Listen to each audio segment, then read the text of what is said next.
Shalom sahabat Kalimatullah dimanapun berada. Apa kabar sahabat Kalimatullah semua? Saya berharap sahabat semua ada dalam keadaan sehat dan selalu di dalam pertolongan Tuhan kita Yesus Kristus. Terus dukung perkembangan channel ini dengan cara like, komen, dan subscribe.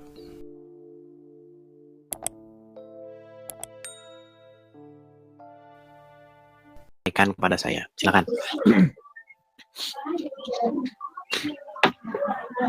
Silakan. Oke. Oh, ternyata dia. Aduh. Gimana kabar, Bang? Alhamdulillah baik, Bang Edi. Baik ya. Bang, ini saya membawa satu isu yang sebenarnya sudah pernah saya bahas, tapi belum pernah saya bahas khusus nih, Bang.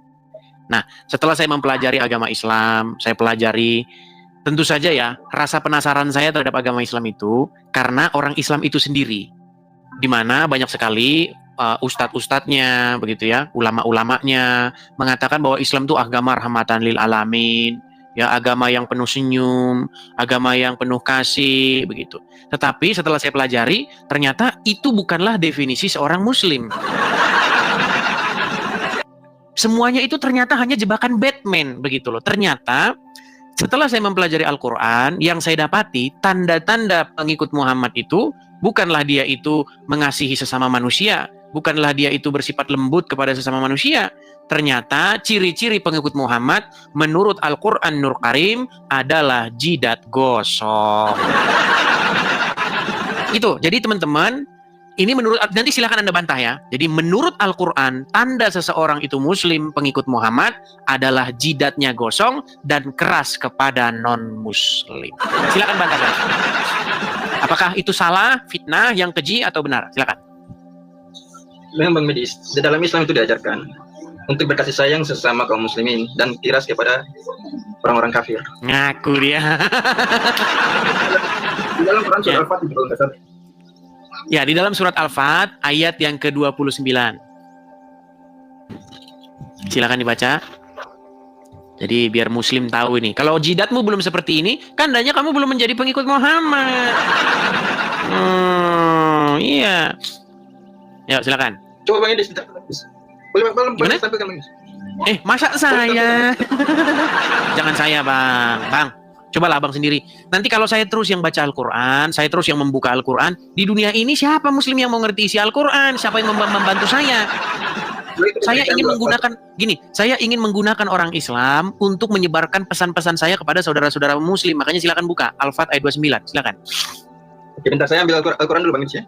Ya, santai saja, jangan buru-buru. Teman-teman yang baru ikut, ya, teman-teman jangan lupa tap-tap layar, share, bagikan. Terutama kalau Anda punya saudara Anda Muslim, begitu ya, adik Anda masuk Islam kah, abang Anda masuk Islam, kakak Anda, emak Anda, bapak Anda masuk Islam, bagikan ini. Begitu. Dibilang saya biadab katanya. Gini loh, kenapa sih kalian tuh marah-marah? Baca dulu ini loh. Tanda seorang itu Muslim adalah jidat gosong dan keras kepada non-Muslim, gitu. Kalau kamu membantah ini, kamu sama saja membantah Allah Subhanahu wa Ta'ala. Silakan. Ahmad Z. Kita tunggu dia ya.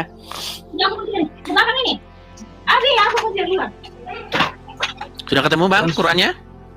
Udah. Oke, silakan. Ayat berapa tadi Bang Edis? Al-Fat ayat 29. Ya itu jidat gosong, itu tanda seorang pengikut Muhammad. Kan? Oke.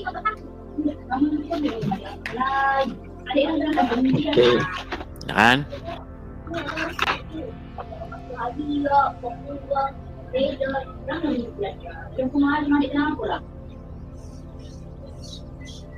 Sulit ini teman-teman, lama dia.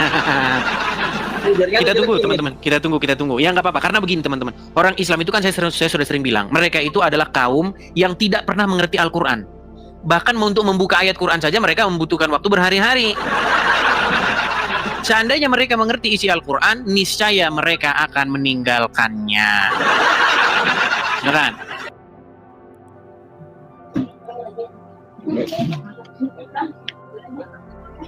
Kenapa sampai? Oke, ayat ke-29. Ya, silakan.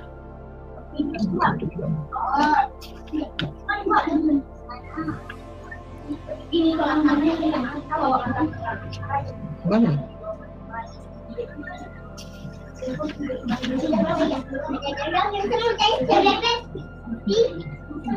Lama.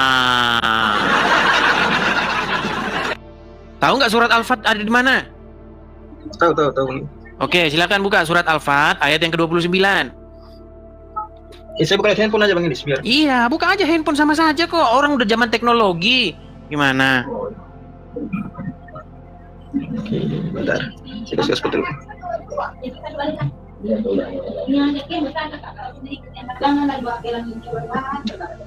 Al-Fat ayat 29, oke.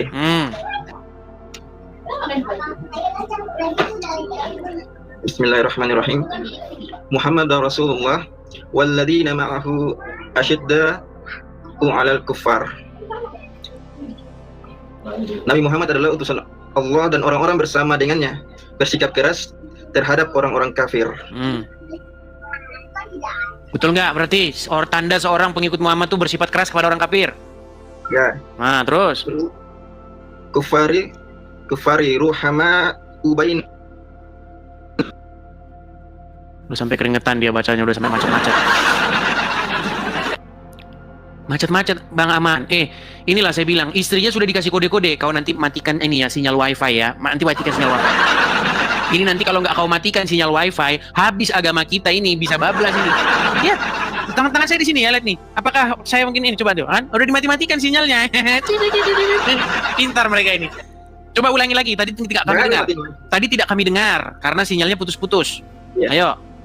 Teksnya terjemahannya aja. Nabi Muhammad adalah utusan Allah yang membawa rahmat bagi Nabi Muhammad adalah utusan Allah dan orang-orang bersama dengannya bersikap keras terhadap orang-orang kafir. Stop Tetapi berkasih sayang kepada mereka.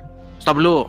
Orang-orang yang menjadi pengikut Muhammad itu, yang bersama-sama dengan Muhammad itu keras kepada orang kafir atau non-muslim, betul? Betul. Oke, lanjut. Tetapi berkasih sayang sesama mereka. Kamu melihat mereka ruku dan sujud mencari karunia Allah dan keridhaannya. Pada wajah mereka tampak tanda-tanda bekas sujud. Pada wajah mereka tampak tanda-tanda bekas sujud, betul? Betul. Oke, ini tanda apa ini? Ya, ini tanda bekas apa? Bekas sujud. Nah, berarti betul tidak tulisan ini? Tanda seorang itu muslim adalah jidatnya gosong dan keras kepada non-muslim. Betul? Betul? Betul. Mana ada tanda seorang muslim itu rahmatan lil alamin, mengasihi orang yang berbeda keyakinan, lembut kepada sesama manusia. Bohong semua. Bohong yang nyata. Makanya saya bilang, Bang. Di sini dikatakan keras. Bentar. Jangan. Di sini dikatakan keras terhadap orang kafir itu dari sisi akidahnya, Bang Edis. Bahwa kaum muslim diedit lagi Al-Qur'annya, diedit lagi.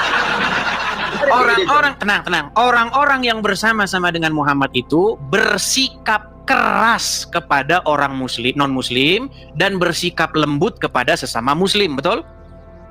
Betul. Oke, bersikap keras. Artinya, kalian kalau ketemu non-muslim, kalian nggak ada senyum-senyumnya. Marah, keras, tahu kan? Keras, militer. Makanya saya bilang. Oke, boleh saya jelaskan Bang Edis? Oke, silakan. Jadi di dalam Quran surat Al-Fat ayat 29 ini Bang Edis, dikatakan keras terhadap orang kafir, bahwa kaum muslimin itu keras terhadap orang kafir. Ini keras ini dalam sisi apa? Dalam sisi akidahnya. Bersikap orang akidah ini susah, ini memang tambah-tambahin Al-Qur'annya. Kenapa kamu menambah-nambahi isi Al-Qur'an? Coba dibaca lagi. Orang-orang yang bersama-sama dengan Muhammad itu bersikap keras, sikapnya. Iya, sikapnya keras. Artinya tingkah laku kamu, sifat kamu, tingkah.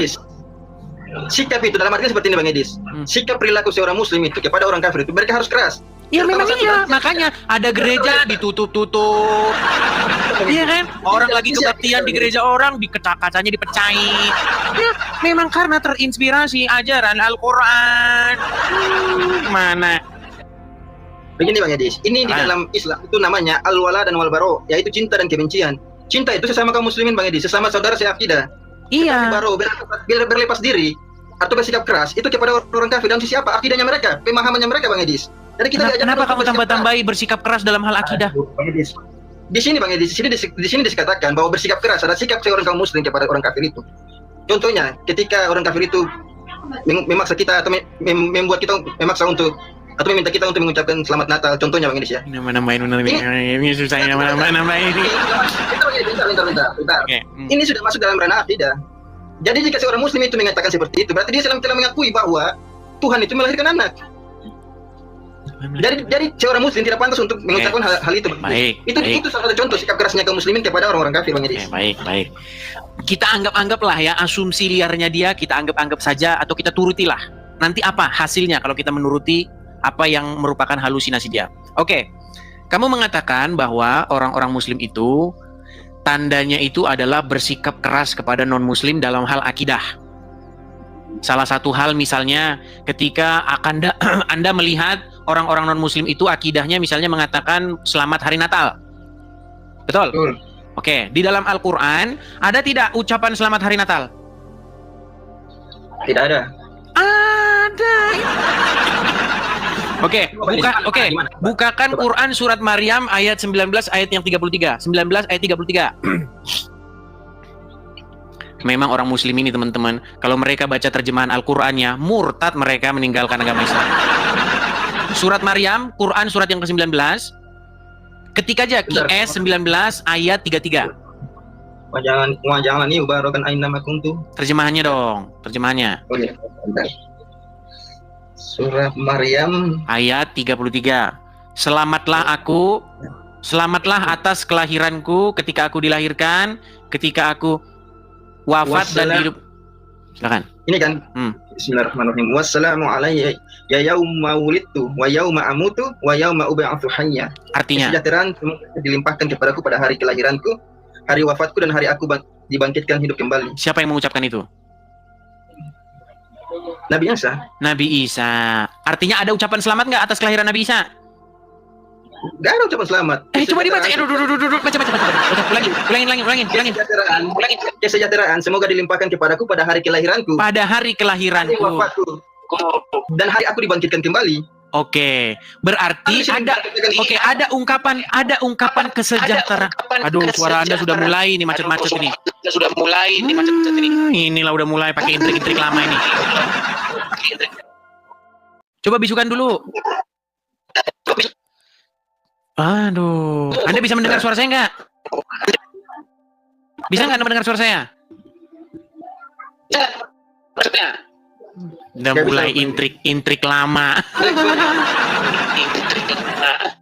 Gimana Ahmad? Baiklah, perbaiki dulu sinyal. Nanti saya balik lagi udah. Alasan saja. Nanti saya balik lagi. Sekarang gimana? Oke, udah parah. Ya parah sinyalnya, itu dulu di bawah sana. Gini ya, kalau ada muslim naik kemari, cobalah kamu itu belajar dulu. Atau kalau kamu tidak punya pengetahuan, kamu berguru sama saya. Kamu kebanyakan berguru sama ustadz ya, kamu bisanya cuman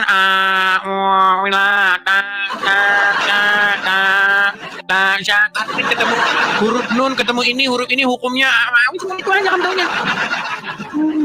Sudah saya bilang, kalau kamu belajarnya sama ustadz, kamu belajar membunyikan huruf hijaiyah. Kalau kamu belajarnya sama Edis TV, kamu memahami isi daripada Al-Quran.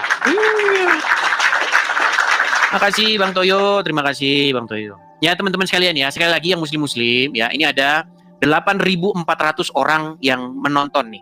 Jangan kamu permalukan agama Islammu. Yuk silakan naik. Dan marilah kita beradu argumen, berdebat dengan cara yang baik. Ya, kita kasih naik ada Ray Sakti. Ray Sakti Perisai. Ya, selamat malam Ray Sakti Perisai. Iya, selamat malam. Silakan Bang, nyalakan kamera.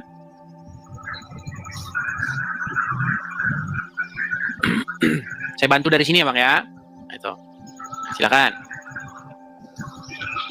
Oke, saya konfirmasi dulu Bang Ray. Anda Muslim atau Kristen? Muslim. Ya Bang Ray, seperti yang barusan saya utarakan tadi Bang Ray. Jadi kalau ajaran Kristen itu, tanda-tanda bahwa dia pengikut Yesus itu, dia hidup baru. Dia meninggalkan hidup lamanya, kemudian dia hidup baru sesuai dengan ajaran Tuhan Yesus. Apa ajaran Tuhan Yesus? Supaya mengasihi sesama manusia, tidak bersaksi dusta terhadap sesama manusia, menghormati orang lain, orang yang lebih tua, dan banyak lagi hal-hal. Makanya belajar Injil. Nah, sementara tanda-tanda seorang itu muslim bukan melakukan hal itu. Tanda-tanda seorang muslim itu bukan dia jadi orang baik, menolong sesama, bukan itu. Tanda-tanda seorang itu muslim adalah jidatnya gosong dan sifatnya itu keras kepada non-muslim. Coba, benar atau salah statement saya itu? Iya, tanda secara fisik ya, memang betul. Jidat itu akibat dari gerakan ya, sholat. Memang tercipta, ada juga yang tercipta kosong begini ya. Ya, itu ya. Gitu. Dia sudah mengakui. Terima kasih pengakuan Anda. Namun yang utama dari itu adalah tidak menjadi syarat bahwasanya dia itu benar-benar seorang muslim yang sejati. Begitu. Sebentar. Anda mau melawan Al-Quran? Begini Bang, sebab yang utama adalah keikhlasan. Iya. Oke, dalilnya, coba dalilnya. Nampaknya Anda sudah kaum yang sudah tidak lagi percaya kepada Al-Quran ini. Coba, silakan. Iya, dalilnya? Muslim yang utama adalah muslim yang... Bukan Bang, biar saya buka ayatnya. Dasar Anda berbicara itu, kalau dasar saya berbicara ini, itu surat Al-Fat ayat 29. Tanda-tanda orang yang ciri-ciri orang yang bersama-sama dengan Muhammad itu, mereka itu keras kepada non-muslim. Dan di bekas di muka mereka ada tanda-tanda bekas sujud. Nah itu, lihat itu, kelihatan kan? Itu dalilnya surat Al-Fat 29. Coba gimana? Dalil Anda mengatakan, yang barusan Anda katakan mana? Dalil bahwa seorang itu tanda-tandanya muslim sejati, dia ikhlas, dia berbaik. Mana coba? Di dalam hadis tercatat seorang muslim atau Islam yang sejati. Hadis apa? Adalah seorang yang... Ya, hadisnya apa Bang? Biar saya bukakan. Apa ya? Lupa saya. Ngarang bebas lagi. Iya. Nah, kalau ngarang bebas begini gimana kita mau diskusi Bang? Adalah orang yang terlepas dari lisan dan perbuatannya. Itu adalah ciri-ciri muslim atau Islam yang utama. Itu. Iya, dalilnya di mana Bang? Lupa. Oke, baiklah Bang, saya turunkan dulu ya Bang ya. Kalau lupa-lupa begini saya turunkan. Mohon maaf ya Bang ya. Saya turunkan dulu. Teman-teman, tolong ya, kalau naik persiapkan begitu, supaya kalian itu tidak malah membuat tawar hati orang-orang muslim di sini yang sudah ragu-ragu dengan agama Islam. Banyak loh orang-orang yang sudah meragukan ajaran Islam, ajaran Muhammad, ajaran Quran. Mereka itu menanti-nantikan jawaban ini. Mana ya ustadz-ustadz tidak ada jawabannya. Ayo silakan. Ayo. Oke, kita kasih naik ada Ramli.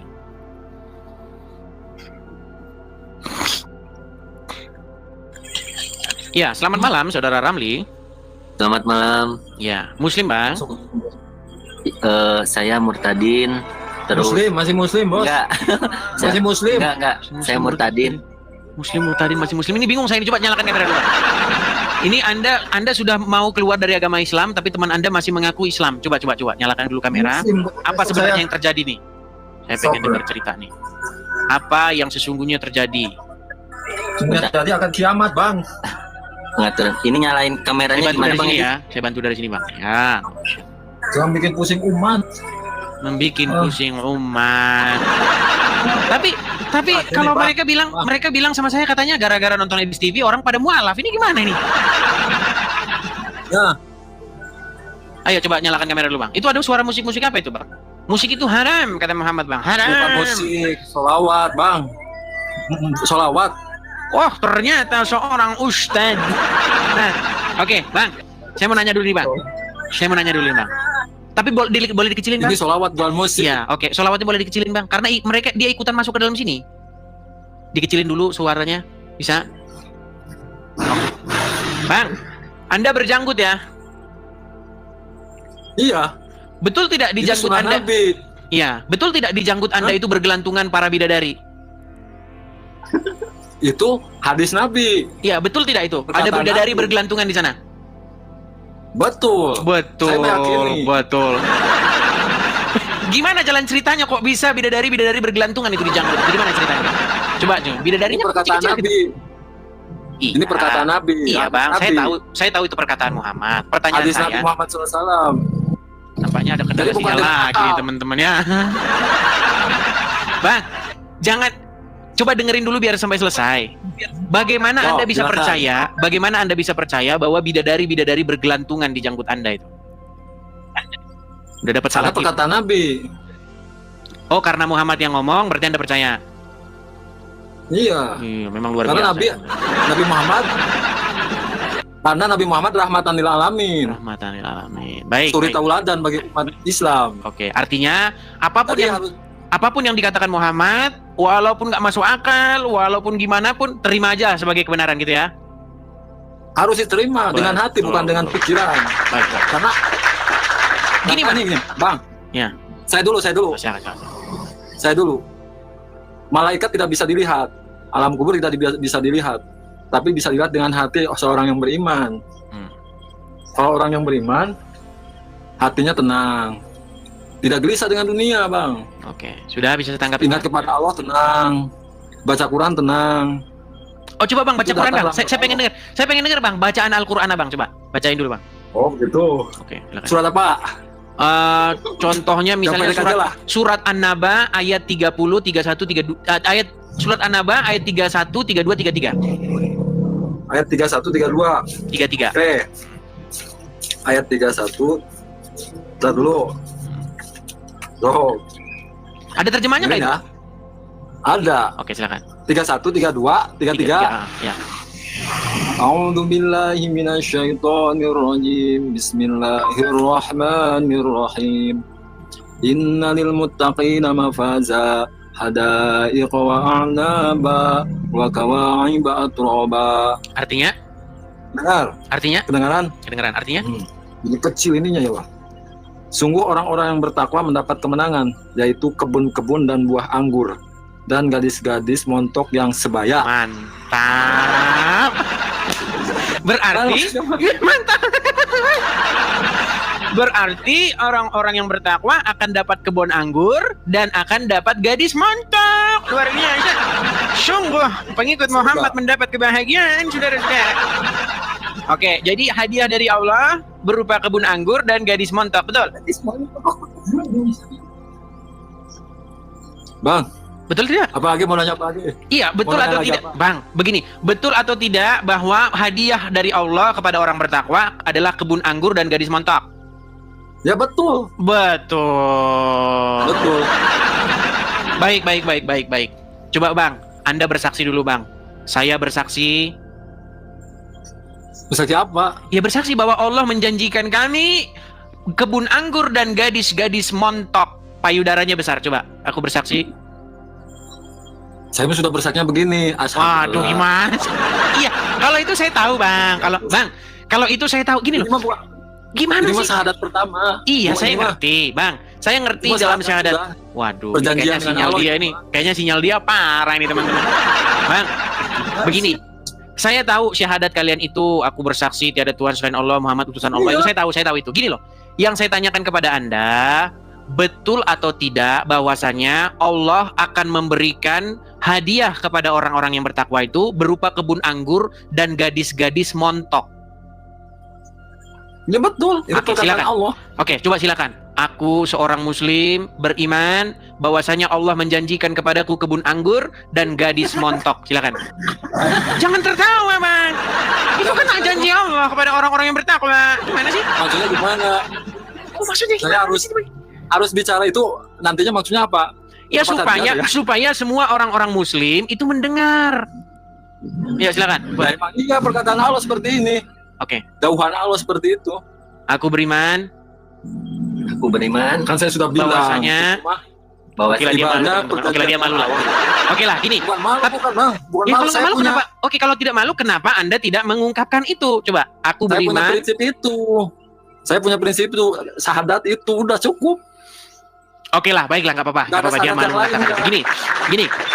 Tadi saya dengar. Malu bang. Gini bang. Tadi saya dengar teman Anda mengatakan sudah murtad. Terus Anda bilang belum. Siapa yang ngomong sudah murtad? Siapa yang ngomong belum? Coba.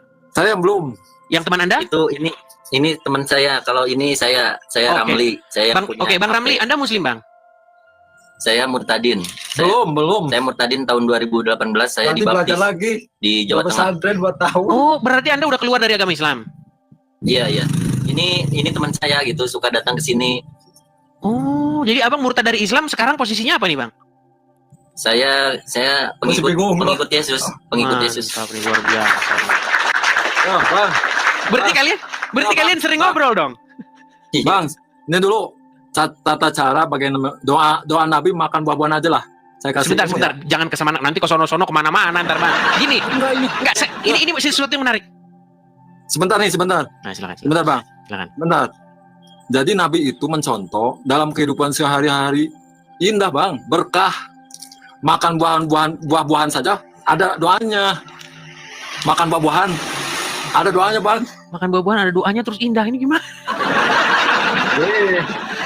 Oke lah, oke. Ya, makan. Oke, doa sebentar, makan Bang. buah-buahan ya. Oke, kita nggak ke situ dulu, ntar melebar kemana-mana. Gini, itu teman Ya, abang Bang, itu, tenang Bang, teman abang itu yang Ya, tadi tenang. Ramli, teman abang yang tadi Ramli itu, dia betul, tadinya mantan Muslim masuk Kristen. Iya, betul. Katanya Betul. Oke, bagaimana kalian kenal udah berapa lama ini? Ini udah lama, dia kakak kelas saya, kakak kelas tetangga. Tetangga. dulu dia suka ngaji kecil dinia. Terus akhirnya ngaji. akhirnya murtad. Tahu lah, nggak mau tahu murtad apa gimana. Terus dia katanya tadi ngomongnya murtad, meninggalkan agama Islam, gimana? Masuk Kristen. Tahu ini. Dunia sudah sebentar lagi. Coba gimana Bang Ramli? Coba Bang Ramli, kita mau denger nih Bang. Gimana Bang? Sebenarnya Bang. Gimana? Iya. Iya, jadi kesaksian saya apa ya? Dulu pertamanya tahun 2018, kedua orang tua saya, bukan kedua orang tua, tapi ayah saya dulu yang masuk Kristen karena dia tidak yakin dengan agamanya gitu. Terus dia mencari keyakinan mana sebenarnya Tuhan yang paling benar. Terus dia merantau ke Bekasi, dia kerja di Bekasi dan punya bos orang Kristen. Nah, terus dia mencari itu dia ayah saya. Nah, terus ayah saya masuk Kristen lah, diajak bos saya itu. Bos saya kebetulan dia orang Kupang. Oke. Nah, terus setelah itu ibu saya masuk Kristen lagi. Terus setelah itu ayah saya menginjili saya sendiri dan saya akhirnya ikut Yesus juga. Seperti itu. Tapi perlu kita tes Bang, jangan-jangan nanti bohong-bohongan doang, kita dikerjain. Gini Bang, waktu Islam sholat Bang? Iya, sholat. Coba kami pengen dengar nih Bang, gimana bacaan-bacaan Al-Quran. Karena kalau nanti cuma ngaku-ngaku saja ya gimana. Walaupun sudah ada kesaksian dari teman Anda sendiri ya, dia kelihatan penampilannya pasti Muslim. Teman kecil dari sekolah ya? Iya. Oke, dia Dari saksi sekolah. bahwa Anda Muslim. Tapi coba kami pengen dengar Bang, bacaan-bacaan Quran kah, bacaan sholat coba. Ya, a'udzubillahi minasyaitonirrajim. Bismillahirrahmanirrahim. Qul ya ayyuhal kafirun la a'budu ma ta'budun wa la antum a'buduna ma a'budu wa la ana a'budu ma abattum wa la antum a'buduna ma a'budu lakum dinukum waliyadin. Sah ini, mantan Muslim betulan. Oke, berarti masuk Kristennya sejak kapan Bang? Itu saya dibaptis dulu tahun 2018 di Jawa Tengah. Di 2018. daerah Berarti Tebet. sampai sekarang ke gereja? Iya, suka bergereja. Enggak, Coba. ke belakangnya dulu Bang, saya udah dibaptis, cuma saya nggak begitu terlalu dengan rohani gitu. Nah, baru setahun ini saya suka bergereja dan saya suka disuruh melayani main musik kadang sambil bernyanyi di gereja gitu. Coba Bang, kenapa kok bisa setahun belakangan ini Anda jadi aktif lagi dalam kegiatan rohani kekristenan? Ya, karena saya terasa jauh aja gitu, terasa jauh sama Tuhan karena saya walaupun saya sudah dibaptis tahun 2018 tapi saya tidak mengingat dia gitu. Jadi saya melalaikan. Melalaikan. Oke. Tapi belakangan setahun ini nonton Edis TV sering? Sering. Cuma Oke. ini saya baru aja. Oke. Kita mau denger nih Bang. Coba satu lagu rohani Kristen Bang. Ya, boleh. Boleh. Ya.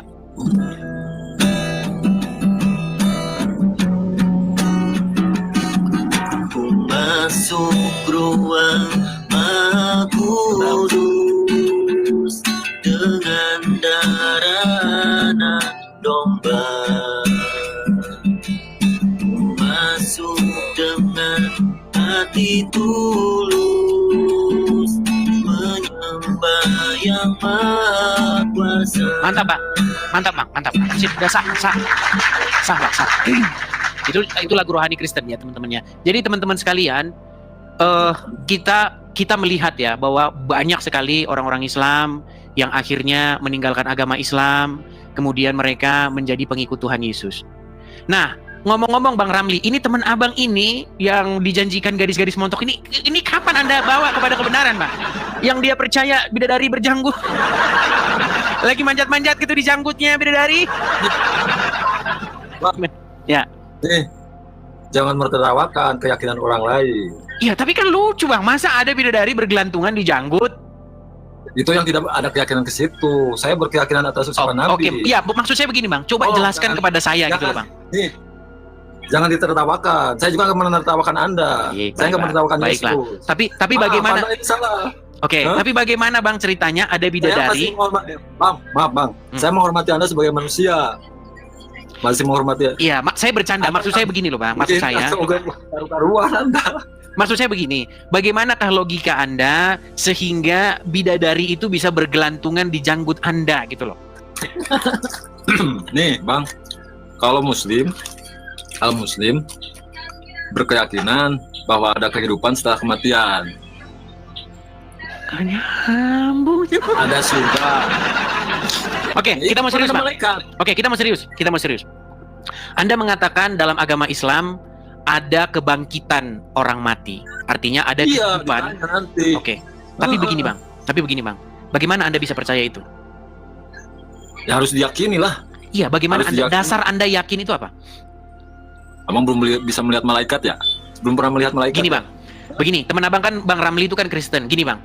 Kami orang Kristen Bang memiliki keyakinan tentang kebangkitan orang mati, kehidupan setelah kematian. Tetapi dasar kami percaya itu ada. Dasar kami percaya itu adalah kebangkitan Yesus, Bang. Ketika Yesus bangkit dari kematian, artinya iman kami itu tervalidasi. Kalau Yesus tidak bangkit, nah ini penting ya, Bang ya. Bang saya panggil Anda siapa ini? Jahula atau apa? Yahya. Namanya Yahya. Oke, Yahya. Bang Yahya. Kalau Yesus tidak bangkit, maka cerita-cerita tentang kebangkitan orang mati, surga, neraka, malaikat, itu semua menjadi omong kosong, Bang. Itu semua menjadi dongeng-dongeng yang tidak bisa dipercaya. Tetapi karena Yesus bangkit mengalahkan maut, makanya kami memiliki sebuah pengharapan, keyakinan kami itu menjadi nyata. Begitu loh, makanya Bang, kebangkitan orang mati, kehidupan yang kekal, itu adanya di dalam kekristenan, pengikut Tuhan Yesus. Sementara di dalam agama Islam, kebangkitan daging dan hidup yang kekal, itu baru sekedar omon-omon. Karena Muhammad yang mengatakan itu, dia ada di kuburan. Coba sekarang saya tanya, ini bedanya... Maaf, stop. Bukan pas waktu sudah meninggal, dulu pas waktu hidup beliau menyampaikan 1500 tahun yang lalu. Ya, tapi kan tidak tervalidasi. Si dia sendiri yang mengajarkan itu, Bang. Di dunia ini ada ribuan orang-orang bijak, ribuan pengajar-pengajar agama. Tokoh-tokoh para pengajar agama itu semuanya ada di kuburan. Sebutin siapa? Si Fulan mengajarkan harus begini, harus begitu, di kuburan sampai sekarang. Si Fulan juga seperti itu, mengajarkan masuk hidup yang kekal. Ada dia sendiri tidak masuk kepada hidup yang kekal, ada di kuburan. Artinya begini, Bang. Anda dan saya itu memiliki tujuan yang sama. Tujuannya apa? Supaya kita nanti masuk kepada hidup yang kekal di dalam kerajaan surga. Yang menuntun kita, yang menuntun Anda Muhammad. Sedangkan kami Kristen yang menuntun adalah Tuhan Yesus. Bang, orang Islam dituntun oleh Muhammad untuk masuk kepada hidup yang kekal. Pertanyaan saya, Muhammad sekarang ada di kuburan, betul? Ya sudah di alam kubur sana. Oke, berarti Anda dituntun, Anda dipimpin oleh orang mati, betul? Ilmunya yang menuntun, Bang. Iya, Muhammad bukan penuntun Anda. Ilmunya. Kalau Muhammad penuntun Anda tidak? Ya iya, ilmunya. Oke, Muhammad. Kok ilmunya Muhammadnya bukan? Ya bukan ilmunya, kan. Oh, berarti Muhammad bukan pemimpin umat muslim. Oke, berarti sosok Muhammad itu bukanlah pemimpin umat muslim. Bukan masalah orangnya hidup sudah nggak ada. Ya, tapi beginilah, kita juga jangan memaksakan. Artinya, maaf, ini jadi sekedar ilmu buat Anda ya, buat Anda. Pewaris ilmu, pewaris Nabi kan para ulama, terus alim ulama yang membawa ilmu. Terus dari 1500 tahun lalu sampai sekarang ada kiai-kiai ustadz-ustadz itu pewaris kenabian, membawa ilmu Nabi. Baik, artinya Islam itu adalah artinya Islam itu adalah pengikut ajaran orang mati, betul? Ya enggak lah. Muhammad orang mati tidak? Dia sudah meninggal. Iya, berarti Anda mengikuti ajaran Muhammad, betul? Ya iya. Artinya Anda pengikut ajaran orang mati, betul? Orang yang mati jasadnya, hidup ilmunya. Iya, makanya itulah bedanya kita, Bang. Kekristenan itu bukan pengikut ajaran orang mati. Kekristenan itu pengikut Dia yang hidup. Makanya, Bang, kami menyerahkan diri kami supaya kami dipimpin, dibimbing oleh Dia yang hidup. Firman Tuhan yang menjadi manusia. Sementara Anda menyerahkan diri Anda, menyerahkan jiwa raga Anda dipimpin oleh orang mati. Makanya kata Tuhan Yesus, orang mati, biar orang mati tidak bisa menuntun orang mati, orang hidup, Bang. Makanya saya bilang begini, apa kata Tuhan Yesus? Orang buta tidak bisa menuntun orang buta karena keduanya akan jatuh ke dalam lubang.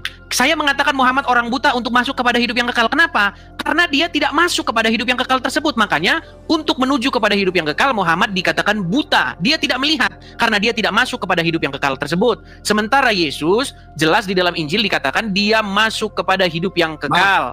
Nah, yang sekarang menjadi pemikiran kita begini, Bang. Kok bisa-bisanya Anda serahkan diri Anda dipimpin oleh Muhammad, dipimpin oleh orang mati? Itulah Anda sekarang percaya yang aneh-aneh. Di janggut ada bidadari bergelantungan. Kalau punya duit pergi ke Arab, Anda nanti mencium-ciumi batu. Di sana banyak dijual kencing unta, Anda minum kolok kencing unta. Makanya saya bilang, siapa? Kata siapa? Siapa yang kencing unta? Sungguh Anda ini sungguh nekat yang nyata ini, Bang. Ini kesukaan saya nih, Bang, kencing unta ini. Ini bahasan paling saya suka. Luar biasa ya Anda, Bang. Bang, makanya saya bilang, Bang, jangan serahkan dirimu dipimpin oleh Muhammad, tetapi serahkanlah dirimu dipimpin oleh Tuhan Yesus. Ini, Bang, ya. Saya kasih tunjuk. Enggak, bukan. Saya mah enggak. Iya, sekarang nggak apa-apa. Sekarang mungkin belum, Bang. Sekarang mungkin belum. Bang, saya mau tanya dulu sama Anda nih ya. Nih. Sekarang belum. Sebentar, ya, jangan lah. Bang, menurut Anda ini sekumpulan orang-orang Kristen atau orang Muslim? Ini di dia waktu naik haji, lihat kan? Nih. Terus mana? Sudah mau bersedia nih. Memberikan tantangan minum susu unta. Dapat hadiah dari jamaah urunan 50 real. Masya Allah. Bismillah. Bismillah. Obat namanya kan ya. Kalau sudah jamaah artinya nanti bilang boleh. Kita coba. Welcome seumur hidup sekali ya. Terus bismillah. Bismillah. Ya udah 3 kali tegukan. Bismillahirrahmanirrahim. Luar biasa. Masya Allah. Masya Allah. Di antaranya hadis tentang bolehnya minum kencing unta. Nah, ini kencing unta, Pak. Saya terdengarkan sama Pak Latif ini, dengerin dia bilang katanya umat Islam itu minum kencing onta. Kencing unta boleh dijadikan obat? Benar. Benar, hadisnya sahih, riwayat Bukhari. Ya, Nabi SAW menyebutkan dalam hadis bahwasanya kencing unta itu ya boleh diminum dan wanita Ansar menggunakan untuk rambut mereka, menyuburkan rambut mereka. Ini adalah air kencing onta. Ada kata terus kalau mau onta. Air kencing onta. Boro-boro eta kan namun. Itu ada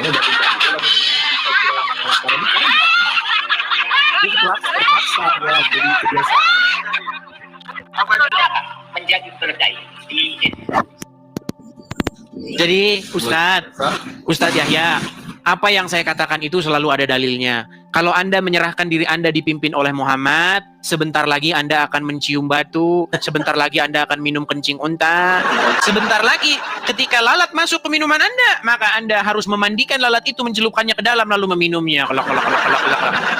Makanya Ustadz Yahya, saya tanya kepada Anda, kalau ada lalat masuk ke minuman Anda, sesuai ajaran Muhammad, lalat itu harus Anda apakan? Harus diambil lah. Ya, dicelup-celupin dulu, betul? Dibuang. Iya, dicelupkan dulu ke dalam air minuman, betul? Ya jangan, kasihan. Iya, makanya di dalam sebuah hadis, Nih, jangan menyakiti hewan walaupun hewan, jangan menyakiti. Gini. Anda dulu ke dalam air minum, Anda pergi sama teman Anda Ramli, pergi ke warung Padang, betul? Nah, sampai di warung Padang, ternyata Anda melihat di dalam gelas Anda telah jatuh lalat. Bang. Oh, no. Lan dielek apa ya? Dielek Indonesia. Ketika Anda melihat lalat masuk ke minuman Anda, sesuai ajaran Nabi, minumnya tetap dilanjutkan diminum atau dibuang? Jadi minum lah, tapi kan dibuang dulu itunya. Iya, lalatnya dibuang dulu. Oke. Artinya bekas lalat harus diminum, kata Rasul, betul? Yang mestilah. Enggak mesti gimana? Jadi maksudnya Oke lah, jangan terlalu banyak-banyak lah, dikit-dikit saja. Maaf. Bang, maaf. Gimana orangnya? Nggak Ya. mesti semua sama. Maksudnya begini, Ada hal-hal. maksudnya begini, Jadi Ustadz ada- Yahya. Maaf ya. Maaf. Jadi Islam itu fleksibel. Emang sih harus Termasuk babi boleh dimakan ya? kalau emang saat darurat, Boleh. ini keterangan kalau saat darurat maka boleh. Boleh. Tapi cuma 1 kali. Boleh. Kalau Tapi kefefet, Jangan jadi kebiasaan. artinya kalau kefefet boleh, betul. Boleh. Nah, maksudnya kalau Misal nih, Ustadz, Maksudnya- misal nih, bercanda. Misalnya Pak Ustadz, jangan bercanda. loh, kan kalau kefefet boleh. Sebentar gini. Misalnya, Jangan bercanda. sebentar Ustadz. Misalnya tetangga sebelah lagi ada hajatan, ada biduan. Aku seorang biduan. Biduan dari Melayu. Jangan terlalu banyak. Tugasku Jangan terlalu banyak menghibur Ustaz agar tidak terasa tegang. Berarti kalau kefefet boleh nyanyi bersama dengan biduan, betul? Kan kefefet misalnya Astagfirullahaladzim, Boleh. lindungi Allah dari godaan betina yang terkutuk, ya Allah, lindungi Allah. Tapi kalau misalnya biduannya terus menggoda, maka kalau kefefet boleh, betul? Betul? Boleh. Ya, Bang. Boleh? Menikah. Gimana? Menikah kalian, dikawin. Dikawin, ya betul, sudah. Nikmat mana lagi yang kau dustakan? Maksudnya dinikahin, dihalalin. Iya, dihalalin. Walaupun di rumah sudah ada istri, kalau digoda oleh biduan, diajak nikah saja, betul? Iya, kalau istrinya yang soleh mengizinkan. Dan istri yang soleh harus mengizinkan suami kawin lagi, betul? Iya. Makanya teman-teman, Betul. dia adalah orang yang sudah dikendalikan, jiwa raganya dikuasai oleh Muhammad yang ada di dalam kubur. Ya, orang jadi begini. Ya, ini tantangan bagi Bang Ramli, ya, pelan-pelan Bang, untuk memberitakan kebenaran kepada Bang Yahya, begitu. Kita kasih kesempatan kepada yang lain ya, Ustaz ya. Belum, nanti dulu. Oh, belum lagi, silakan, apalagi? Belum lagi. Oh, cara minum. Saya cara minum. Cara minum seorang muslim tidak asal minum. Nggak boleh pakai tangan kiri. Nggak boleh tangan kiri, nggak boleh berdiri. Oke, Doanya kenapa? ada, Kenapa tidak boleh pakai tangan kiri? Karena kalau hewan makan tangan kiri kan? Bukan hewan. Kalau manusia harus. Kata siapa hewan Enggak. makan pakai tangan kiri? Gini, Ya, maksudnya begini. Bang, hewan Kalau itu. pakai tangan kanan dapat pahalanya. Ya, maksudnya begini. Makanya memang Kalau ini teman-teman. buat cebok. Ini buat cebok ya. Dengan secara akal saja ini buat cebok, tangan kiri buat cebok kan? Bang, kalau orang Ayo. habis cebok, mau tangan kanan, mau tangan kiri, kalau nggak cuci tangan, ya tetap saja kotor. Gimana sih? Iya. Kalau Bang, Ini ada pada seorang muslim. Bang, tangan Ada pada kanan seorang itu muslim. malah, Bang, tangan kanan itu malah sering digunakan, Bang. Megang kotoran, megang uang, megang ini, ngaduk semen, ngaduk itu. Dicuci. Iya, makanya saya bilang intinya dicuci, bukan karena mau cebok segala. Kalau nggak ada sabun, maksudnya begini. Begini Bang Ramli ya, ini. Memang kalau orang sudah dikontrol, dikendalikan Iya, oleh iya. Muhammad, mereka akan berpikir bahwa itu adalah sesuatu yang wah. Lihat nih, muslim makannya tak minum saja, harus ada adabnya, pakai tangan kanan. Dan mereka sangat bangga dengan itu, saudara-saudara. Bang. Harus dibedakan antara hewan dengan manusia. Bang, itu tidak membedakan hewan dengan manusia. Menurut hadis, alasan kenapa kita makan pakai tangan kanan, tidak boleh pakai tangan kiri, karena menurut Muhammad, setan makan pakai tangan kiri, Nah, itu. minum pakai tangan kiri, betul? Iya, betul itu. Aku Jadi- sudah tahu itu. Supaya tidak sama dengan setan, maka makannya pakai tangan kanan, betul? Betul. Dari mana Anda tahu setan minum dan makan pakai tangan kiri? Nabi bisa melihat. Kalau Nabi bisa melihat. Makan apa setan? Minum apa? Nggak tahu lah. Saya bukan pernah lihat. makan. Sulit. Bang Yahya sudah besar, sudah berjanggut, masa percaya sama cerita-cerita macam begituan? Bukan cerita, ini mah sejarah. Bukan cerita, Bang. Bukan Oke. cerita si Upin Ipin, bukan. Oke. Ini mah sejarah. Baik. Beda. Jadi Anda juga percaya bahwa setan itu tidur di lubang hidung Anda? Nggak tahu itu mah. Oke lah, nanti kalau kebanyakan, nanti Anda bisa muntah. Besok-besok lagi saja kita lanjut ya. Bukan muntah, Bang. Bukan muntah. Saya ajarin lagi banyak kok kitabnya. Mau nggak? Mungkin lain kali lah. Kasihan teman-teman Mau di bawah nggak? udah pada Mau naik.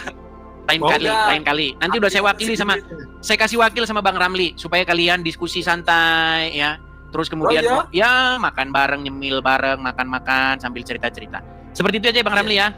Beritakan Ya, firman terima kasih Tuhan ya, Mas, kebenaran ya. kepada dia. Tuhan Yesus memberkati. Tuhan Yesus memberkati. Makasih Bang Ramli. Ya, itulah teman-teman ya. Ini makanya teman-teman jangan biarkan pekerjaan-pekerjaan seperti ini ditanggung oleh seorang diri. Pekerjaan-pekerjaan seperti ini itu ditanggung oleh kita semua. Bukankah Tuhan Yesus berfirman, "Pergilah kepada segala bangsa dan jadikanlah mereka muridku." Jadi teman-teman, zaman dulu kan belum ada internet.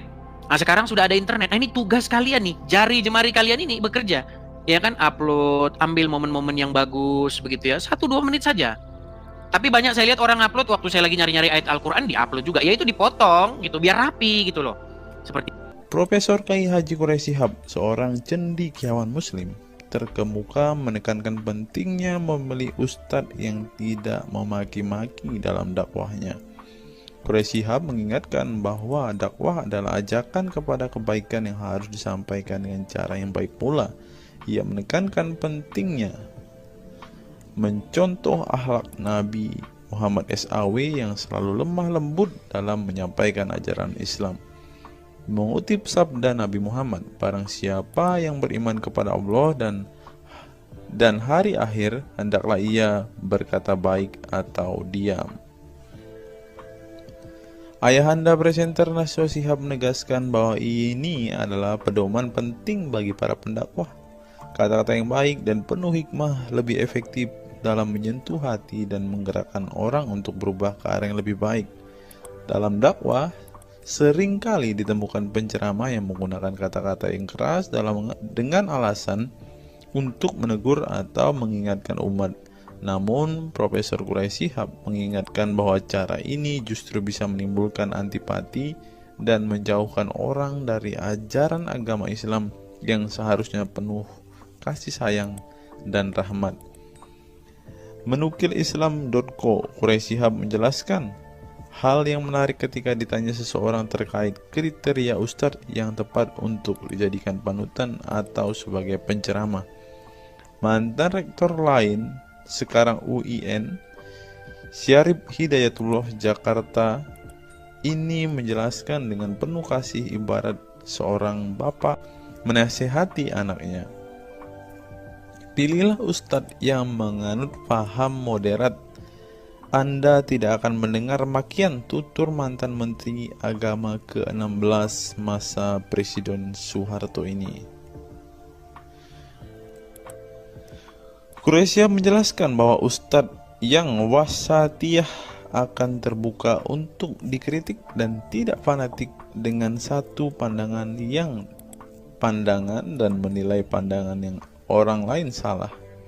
Quraisy Shihab menjelaskan bahwa ustadz wasatiyah akan terbuka untuk dikritik dan tidak fanatik dengan satu pandangan dan menilai pandangan orang lain salah.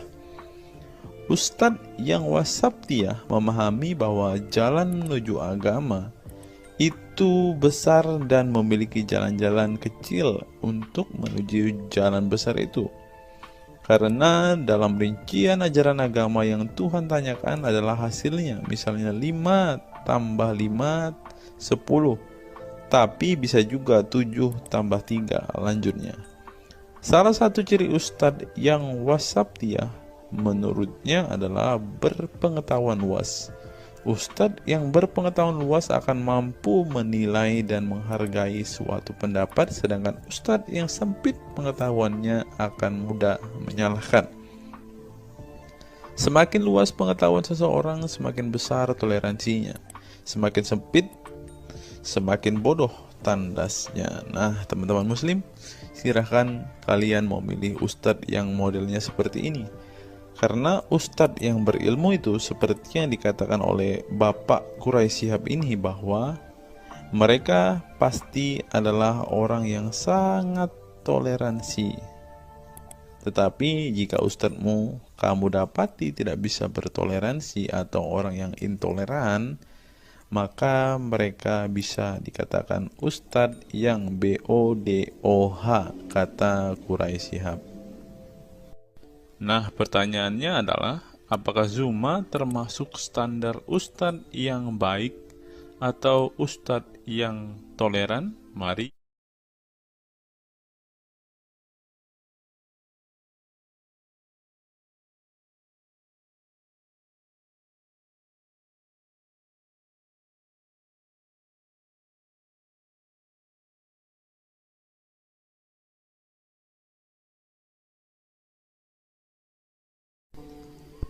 Google, mengapa Rasulullah disebut sebagai nabi penutup? Apa alasannya? Alasannya mengapa Nabi SAW disebut Rasul terakhir adalah karena Allah SWT telah menunjukkan langsung sebagai penutup para nabi dan rasul. Hal ini tercantum dalam Al-Quran yang merupakan firman Allah. Di sini dituliskan, mengapa Muhammad atau Nabi SAW disebut Nabi terakhir? Mari kita baca ya. Katamul Anbiya merupakan salah satu julukan Nabi Muhammad yang berarti penutup para nabi.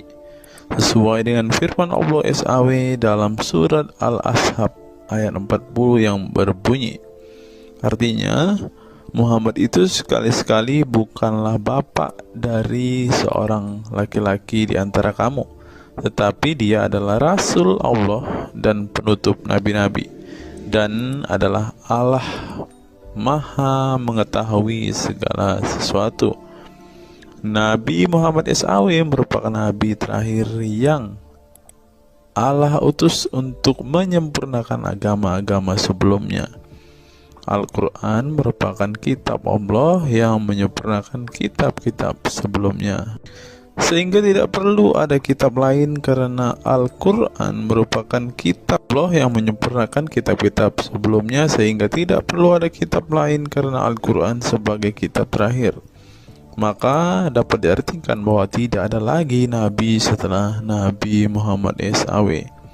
Nabi Muhammad SAW sebagai nabi terakhir juga didukung dengan dalil lainnya, yaitu surat Al-Sab 61 ayat 6. Dan ingatlah ketika Isa bin Maryam berkata, "Hai Bani Israel, sesungguhnya aku adalah utusan Allah kepadamu, membenarkan kitab sebelumku, yaitu Taurat, yang memberikan kabar gembira dengan datangnya seorang Rasul yang akan datang sesudahku yang namanya Ahmad, dalam tanda kurung Muhammad." Menurut Syekh Al-Zairi dalam kitab Al-Jawahir dan Al-Qalamiyah, alasan kenapa Nabi Muhammad SAW dijadikan nabi terakhir adalah hikmah terputusnya para nabi itu untuk menyeru umat manusia agar beribadah kepada Allah, menunjukkan mereka ke jalan yang lurus dalam urusan kehidupan duniawi dan ukrawi, memberitahu kepada mereka tentang hal-hal yang tidak dapat dicapai oleh penglihatan mereka, dan memberitahu keadaan yang pemikiran mereka belum sampai, dan menetapkan dalil yang meyakinkan serta menghilangkan syubhat keserupaan yang tidak benar. Adapun hubungan dakwah Nabi Muhammad SAW dengan nabi-nabi terdahulu ialah terbangun atas dasar sebagai penguat dan penyempurna dakwah nabi-nabi sebelumnya. Oleh karena itu, semua para nabi selalu dibangun atas dasar dua pondasi utama, yaitu akidah, syariat, dan akhlak. Dari segi kaidah, dari segi akidah, semua ajaran yang dibawa oleh para nabi, mulai dari Nabi Adam alaihissalam sampai Muhammad SAW, adalah sama. Tidak ada beda antara nabi satu dengan nabi yang lainnya. Semuanya mengajarkan keimanan terhadap keesaan Allah SWT, yaitu dengan membersihkan dari segala sifat yang tidak layak baginya, dan mengimani adanya hari kiamat serta adanya surga dan neraka. Maka dari itu, semua para nabi menyerukan kepada kaumnya masing-masing antara dasar iman kepada Allah, dan semua para nabi setelahnya saling membenarkan ajaran yang telah dibawa oleh para nabi sebelumnya. Adapun dari segi syariat yang mengatur tatanan kehidupan masyarakat dan individu terhadap perbedaan dalam metode dan kuantitasnya antara satu nabi dengan yang lain. Hal itu disebabkan karena syariat tersebut dalam ranah pelaksanaan, bukan sebuah pengabaran seperti akidah. Perkembangan zaman dan perbedaan bangsa yang satu dengan bangsa yang lainnya turut mempengaruhi syariat mereka satu sama lain.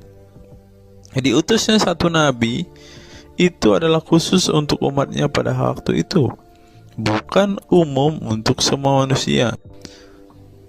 Sebuah hukum syariat terbatas dalam ruang lingkup yang sempit sesuai dengan umatnya pada waktu itu secara khusus. Nah, dari bagian pertama ini kita mengetahui teman-teman mengapa Rasulullah ini dikatakan sebagai nabi penutup, karena Rasulullah juga mengajarkan kepada keesaan Allah, teman-teman. Nah, seperti yang terus di sini. Semuanya mengajarkan keimanan terhadap keesaan Allah SWT, yaitu dengan membersihkan dari sifat segala yang tidak layak baginya dan mengimani adanya hari kiamat dan adanya surga dan neraka. Salah satu alasan mengapa Rasulullah disebut sebagai nabi penutup adalah ini, teman-teman. Mari kita lihat fakta berikutnya. Menurut kumparan, teman-teman, alasan mengapa Rasulullah SAW disebut nabi terakhir, teman-teman. Mari kita simak ya. Saya berharap teman-teman tidak bosan mendengar setiap fakta-fakta yang kita bukakan ini, karena dengan melihat fakta-fakta ini setidaknya kita belajar, teman-teman, dan dapat memaklumi mengapa sih saudara-saudara muslim kita itu sangat-sangat menjunjung tinggi Rasulullah, teman-teman. Mari kita simak. Nabi Muhammad SAW adalah nabi yang ke-25 dalam Al-Quran. Sebagai umat Islam, kita diwajibkan mempercayai bahwa tidak ada rasul lain setelah kematian Nabi Muhammad SAW. Sebenarnya, mengapa Nabi SAW disebut rasul terakhir? Bukan tanpa alasan Allah SWT memilih Nabi Muhammad SAW sebagai rasul terakhir, sehingga kita dilarang untuk mempercayai bahwa adanya rasul setelah Nabi Muhammad SAW meninggal dunia, bahkan sampai memiliki cara pandang berbeda dengan beliau. Nah, jadi teman-teman kita, saudara-saudara kita tidak percaya ada nabi setelah Nabi Muhammad, teman-teman. Terlebih ada yang nabi yang membawa ajaran-ajaran yang berbeda dari apa yang diajarkan oleh Rasulullah. Berikutnya, alasan dibalik Nabi Muhammad SAW disebut rasul terakhir. Nabi Muhammad SAW ditunjuk menjadi rasul terakhir Allah SWT dan mendapatkan Al-Quran yang merupakan kitab sempurna dari kitab-kitab sebelumnya. Nah, mereka percaya juga kitab mereka adalah kitab yang paling sempurna, karena kitab-kitab sebelumnya tidak sempurna, maka disempurnakan oleh Al-Quran, teman-teman. Artinya, wahyu yang sudah diterima Nabi Muhammad SAW sudah terputus sejak beliau meninggal dunia. Ibnu Katsir menjelaskan, ini merupakan nikmat Allah Subhanahu wa Ta'ala yang terbesar atas umat ini. Allah Subhanahu wa Ta'ala telah menyempurnakan untuk mereka agama mereka, sehingga mereka tidak lagi membutuhkan agama selain agama mereka. Mereka tidak pula membutuhkan nabi selain nabi mereka. Oleh karena itu, Allah Subhanahu wa Ta'ala menjadikannya sebagai penutup para nabi. Allah Subhanahu wa Ta'ala mengutus beliau kepada manusia dan kepada jin. Nah, jadi teman-teman, Rasulullah juga bukan hanya dikirim kepada umat muslim, kepada manusia-manusia yang percaya dan memutuskan untuk membawa agama Islam saat ini, ternyata juga kepada para jin, teman-teman. Allah Subhanahu wa Ta'ala berfirman, artinya Muhammad itu sekali-kali bukanlah bapak dari seorang laki-laki di antara kamu, tetapi dia adalah Rasulullah dan penutup nabi-nabi, dan adalah Allah Maha mengetahui segala sesuatu. Dikutip dari buku situs-situs dalam Al-Quran oleh Syarifuddin El-Fikri, para ahli bahasa memberikan makna terhadap kata ma dalam surat Al-Ahzab ayat 40 dengan al-istitsaku wal ma'u, yang artinya memastikan dan menolak sesuatu, sehingga Al-Quran menyebutkan bahwa Nabi Muhammad SAW sebagai khatam an-nabiyin, artinya pasti tidak ragu beliau seorang nabi terakhir dan menolak orang mengaku di kemudian hari. Adapun alasan dibalik Nabi Muhammad SAW sebagai rasul terakhir dijelaskan oleh Syekh Al-Zairi dalam Al-Jawahir Al-Kalamiyah. Sebenarnya Nabi kita Muhammad dikatakan sebagai penutup para nabi itu hanya karena sesungguhnya hikmat terputusnya para nabi itu menyeru umat manusia agar beribadah kepada Allah, menunjukkan mereka ke jalan yang lurus dalam urusan kehidupan duniawi dan ukhrawi, memberitahu kepada mereka tentang hal-hal yang tidak dapat dicapai oleh penglihatan mereka, dan memberitahu keadaan yang pemikiran mereka belum sampai, dan menetapkan dalil yang meyakinkan serta menghilangkan syubhat-syubhat keserupaan-keserupaan yang tidak benar. Karena itu umat manusia tidak memerlukan lagi kepada Nabi sesudah Nabi Muhammad, sebab syariatnya telah mencapai batas kesempurnaan. Dan dari alasan inilah tampak jelas tentang rahasia terusnya beliau untuk seluruh umat manusia, dan keberadaan beliau sebagai manusia yang paling utama dalam segi fisik serta halaknya. Demikianlah penjelasan singkat mengenai Nabi Muhammad SAW sebagai Rasul terakhir. Semoga dengan mengetahuinya dapat menambah meneladani beliau sebagai sosok yang sempurna. Yang perlu diingat, jangan menghujat ya teman-teman. Mengutip sindonews.com, inilah ke-10 keistimewaan Rasulullah. Yang pertama, air liur Rasulullah menjadi obat. Dari Sahl bin Sa'ad berkata, saat Rasulullah dan para sahabat akan berperang di Khaibar, Rasulullah bersabda bahwa ia akan memberikan bendera kepada seorang pria yang cinta dan dicintai oleh Allah dan Rasulnya, dan Allah akan memberikan kemenangan. Rasulullah mencari Sayyidina Ali, akan tetapi para sahabat mengatakan bahwa Ali sedang mengalami sakit mata. Rasulullah memerintah para sahabat untuk mendatangkan Ali kepada beliau. Kemudian Rasulullah meludahi kedua matanya dan mendoakannya. Seketika itu sakit matanya sembuh seakan-akan tidak ada bekas sakit sebelumnya. Kemudian sahabat Khalid bin Ali mengaku pernah digigit kalajengking di kakinya. Lalu Nabi meludahi kakinya dan mengusapnya. Seketika hilang sakit dan berhenti darahnya keluar. Khalid bin Ali mengatakan, aku digigit oleh kalajengking ketika aku di dekat Nabi Muhammad, lalu beliau meludahi kakiku dan mengusapnya. Yang kedua, rambut beliau membawa berkah. Sahabat Khalid bin Walid radhiyallahu anhu tak pernah kalah di medan perang. Di setiap perang, Khalid selalu meraih kemenangan dan membuat nyali musuh ketakutan. Ternyata penyebabnya tak lepas dari keberkahan rambut Nabi Muhammad yang selalu dia bawa ketika perang. Rambut beliau juga dijadikan sebagai obat bagi orang sakit. Yang ketiga, keringat Nabi Muhammad menjadi minyak wangi. Anas bin Malik menceritakan keberkahan keringat Nabi Muhammad sebagai minyak wangi. Beliau mengatakan, Nabi masuk ke rumah kami dan beliau qailullah, tidur siang di tempat kami. Ketika tidur itu Nabi berkeringat, kemudian ibuku datang membawa botol dan keringat Nabi Muhammad ditampung ke dalam botol itu. Kemudian ketika Nabi bangun dari tidurnya, beliau bertanya kepada ibuku, wahai Ummu Sulaim, apa yang sedang engkau perbuat? Ummu Sulaim mengatakan, ini keringatmu wahai Rasulullah, aku jadikan minyak wangi dan ini adalah minyak wangi yang paling wangi. Yang keempat, tidak memiliki bayangan. Asyadid Muhammad bin Alawi Al-Maliki dalam kitabnya Mafahim Yazib Antus Hahaha menyebut di antara kekhususan Nabi Muhammad adalah tidak memiliki bayangan. Karena memang beliau adalah cahaya dan cahaya tidak pernah memiliki bayangan. Nabi tidak memiliki bayangan meskipun ada sinar matahari. Ini didukung oleh doa Nabi yang meminta kepada Allah untuk dijadikan sebagai cahaya.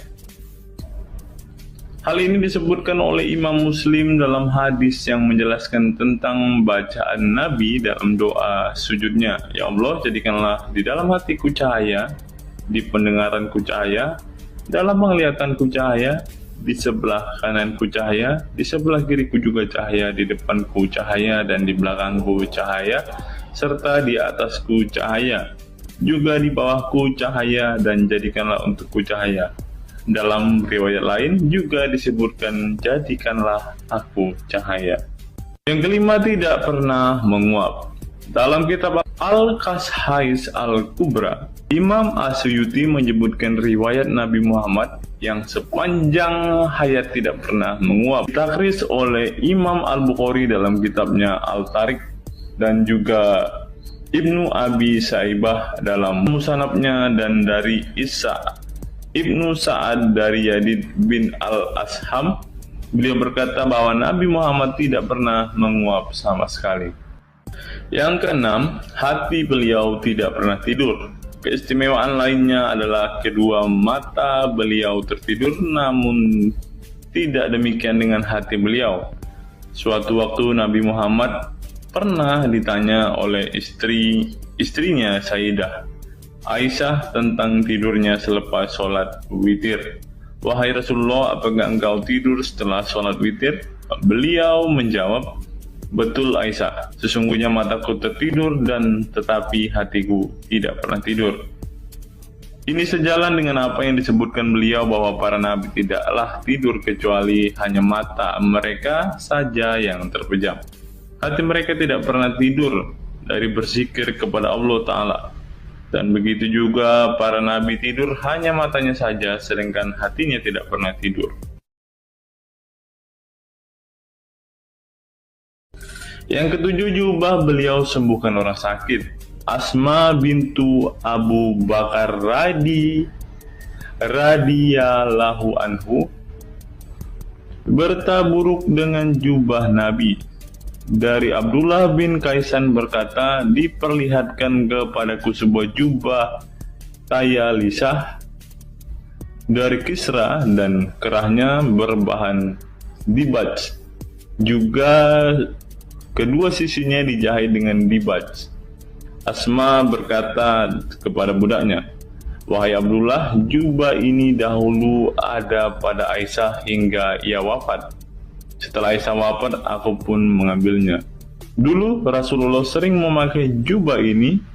Kami pun biasa mencuci jubah ini dengan air untuk menyembuhkan orang yang sakit. 8. Darah bekam Nabi diminum sahabat. Darah Rasulullah benar-benar barokah. Sahabat Abdullah bin Zubair radhiyallahu anhu pernah meminum darah Nabi. Diceritakan Abdullah datang kepada Rasulullah ketika beliau sedang berbekam. Setelah Rasulullah selesai, maka beliau memberikan darah berbekam itu sambil berkata, pergilah dan sembunyikan darah ini dari manusia. Maka aku pergi dan meminum darah itu.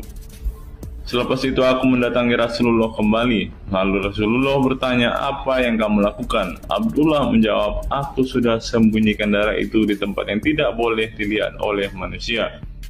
Baginda Nabi berkata lagi, jangan-jangan kamu telah meminumnya? Beliau menjawab, ya, aku telah meminumnya, wahai Rasulullah. Setelah meminum darah itu, Nabi Muhammad berkata kepada Abdullah, sungguh engkau telah menjaga dirimu dari api neraka.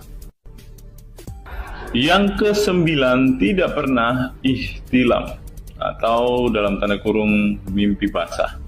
Ihtilam adalah keluarnya air mani karena sebab mimpi atau fantasi.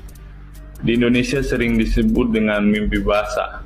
Dan itu tidak pernah terjadi pada Nabi Muhammad.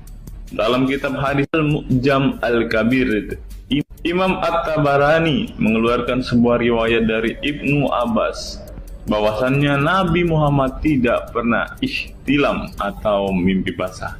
Yang ke-10 yang terakhir, teman-teman, dapat melihat dan mendengarkan ringkihan langit. Dari sahabat Abu Dzar, Nabi Muhammad bersabda, Sesungguhnya aku melihat apa yang kalian tidak lihat, dan aku mendengar apa yang kalian tidak dengar, ringkihan langit. Dan memang pantas langit bersuara ringkih, karena di setiap jarak 4 jari di langit ada malaikat yang menaruh keningnya dan sujud kepada Allah. Demi Allah, seandainya kalian mengetahui apa yang aku ketahui, kalian akan sedikit tertawa dan banyak menangis. Keistimewaan lain dari Nabi Muhammad disebutkan ketika beliau buang air tidak ada bekasnya sama sekali. Dalam kata lain, semua kotoran beliau ditelan bumi, tak sedikit pun yang tertinggal. Beliau juga mampu melihat ke belakang dengan jelas sebagaimana beliau melihat ke depan. Itulah ke-10 keistimewaan Nabi Muhammad yang juga menjadi bukti kenabian beliau.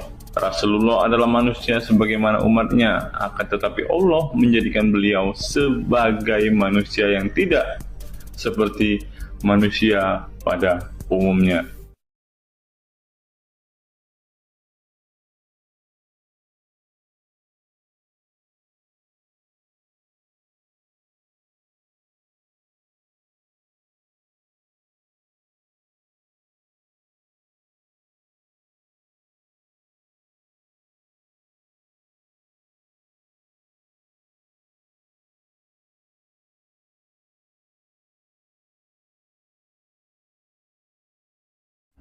Hari ini kita akan menyimak sebuah kisah yang saya kutip dari sebuah artikel yang akan menggemparkan kita semua.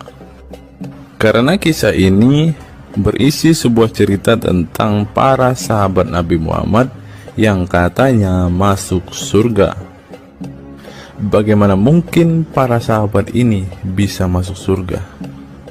Sedangkan junjungan mereka sendiri pun tidak mempunyai kepastian surga. Seperti yang diungkap Bapak Quraisy Shihab berikut ini. Tidak benar, saya ulangi, tidak benar bahwa Nabi Muhammad sudah dapat jaminan surga. Mendengar apa yang dikatakan Bapak Quraisy Shihab tadi, jelaslah bahwa Rasulullah pun tidak pasti masuk surga. Bagaimana mungkin para sahabat masuk surga jika sang junjungan sendiri tidak punya kepastian surga? Memang sedikit aneh sih teman-teman. Nabi tidak pasti masuk surga, tapi para sahabat masuk surga. Mungkinkah para sahabat lebih baik dari sang Nabi? Untuk itu, mari kita simak kisah para sahabat Nabi berikut ini dan temukan alasan mengapa mereka bisa masuk surga. Kisah sahabat Nabi Muhammad SAW yang dijamin masuk surga oleh Allah SWT.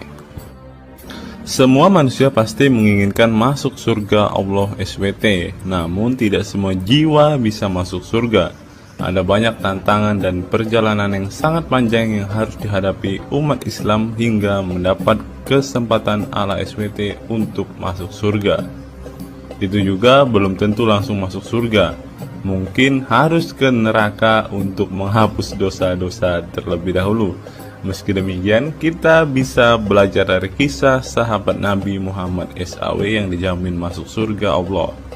Mereka tidak begitu saja mendapat tempat yang keindahannya kekal abadi. Berbagai ujian keimanan dan fisik dalam mengarungi kehidupan mereka di jalan Allah SWT. Siapa sajakah sahabat Nabi SAW yang dijamin masuk surga? Simak selengkapnya dalam ulasan berikut ini. Kisah sahabat Nabi Muhammad SAW yang dijamin masuk surga. Dalam sebuah hadis terdapat 10 sahabat Nabi SAW yang masuk surga. Hadis tersebut berasal dari Abdurrahman bin Auf radhiyallahu anhu. Ia berkata, Rasulullah SAW bersabda. Adapun kisah 10 sahabat Nabi yang dijamin masuk surga yang dikutip dari buku biografi 10 sahabat Nabi yang dijamin masuk surga karya Sujai Fadil 2020. Yang pertama, Abu Bakar As-Siddiq. Abu Bakar As-Siddiq dikenal sebagai manusia terbaik setelah Nabi Muhammad SAW. Beliaulah orang pertama yang beriman kepada Nabi SAW, menemaninya dan membenarkan perkataannya. Ketika Nabi Muhammad SAW meninggal dunia, beliaulah yang dipilih menjadi imam dan melanjutkan kepemimpinan sebagai khalifah. Yang kedua, Umar bin Khattab. Sahabat Nabi Muhammad SAW selanjutnya yang dijamin masuk surga adalah Umar bin Khattab. Dedikasi beliau kepada agama Islam sangatlah besar. Walaupun sebelum ia memutuskan untuk beriman kepada Nabi Muhammad SAW, ia ingin membunuhnya. Setelah masuk agama Islam, Umar bin Khattab menjadi orang yang paling berani dan mendapat gelar Al-Furuq, yang memiliki arti pembeda antara yang benar dan yang salah. Yang ketiga, Utsman bin Affan. Utsman bin Affan merupakan saudagar kaya raya, namun kekayaan tersebut tidak membuatnya sombong, namun kebalikannya. Utsman menggunakan hartanya untuk zakat, sedekah, dan infak. Setelah meninggalnya Umar bin Khattab, beliau melanjutkan kepemimpinannya dan juga melanjutkan tugas untuk menyusun mushaf Al-Quran.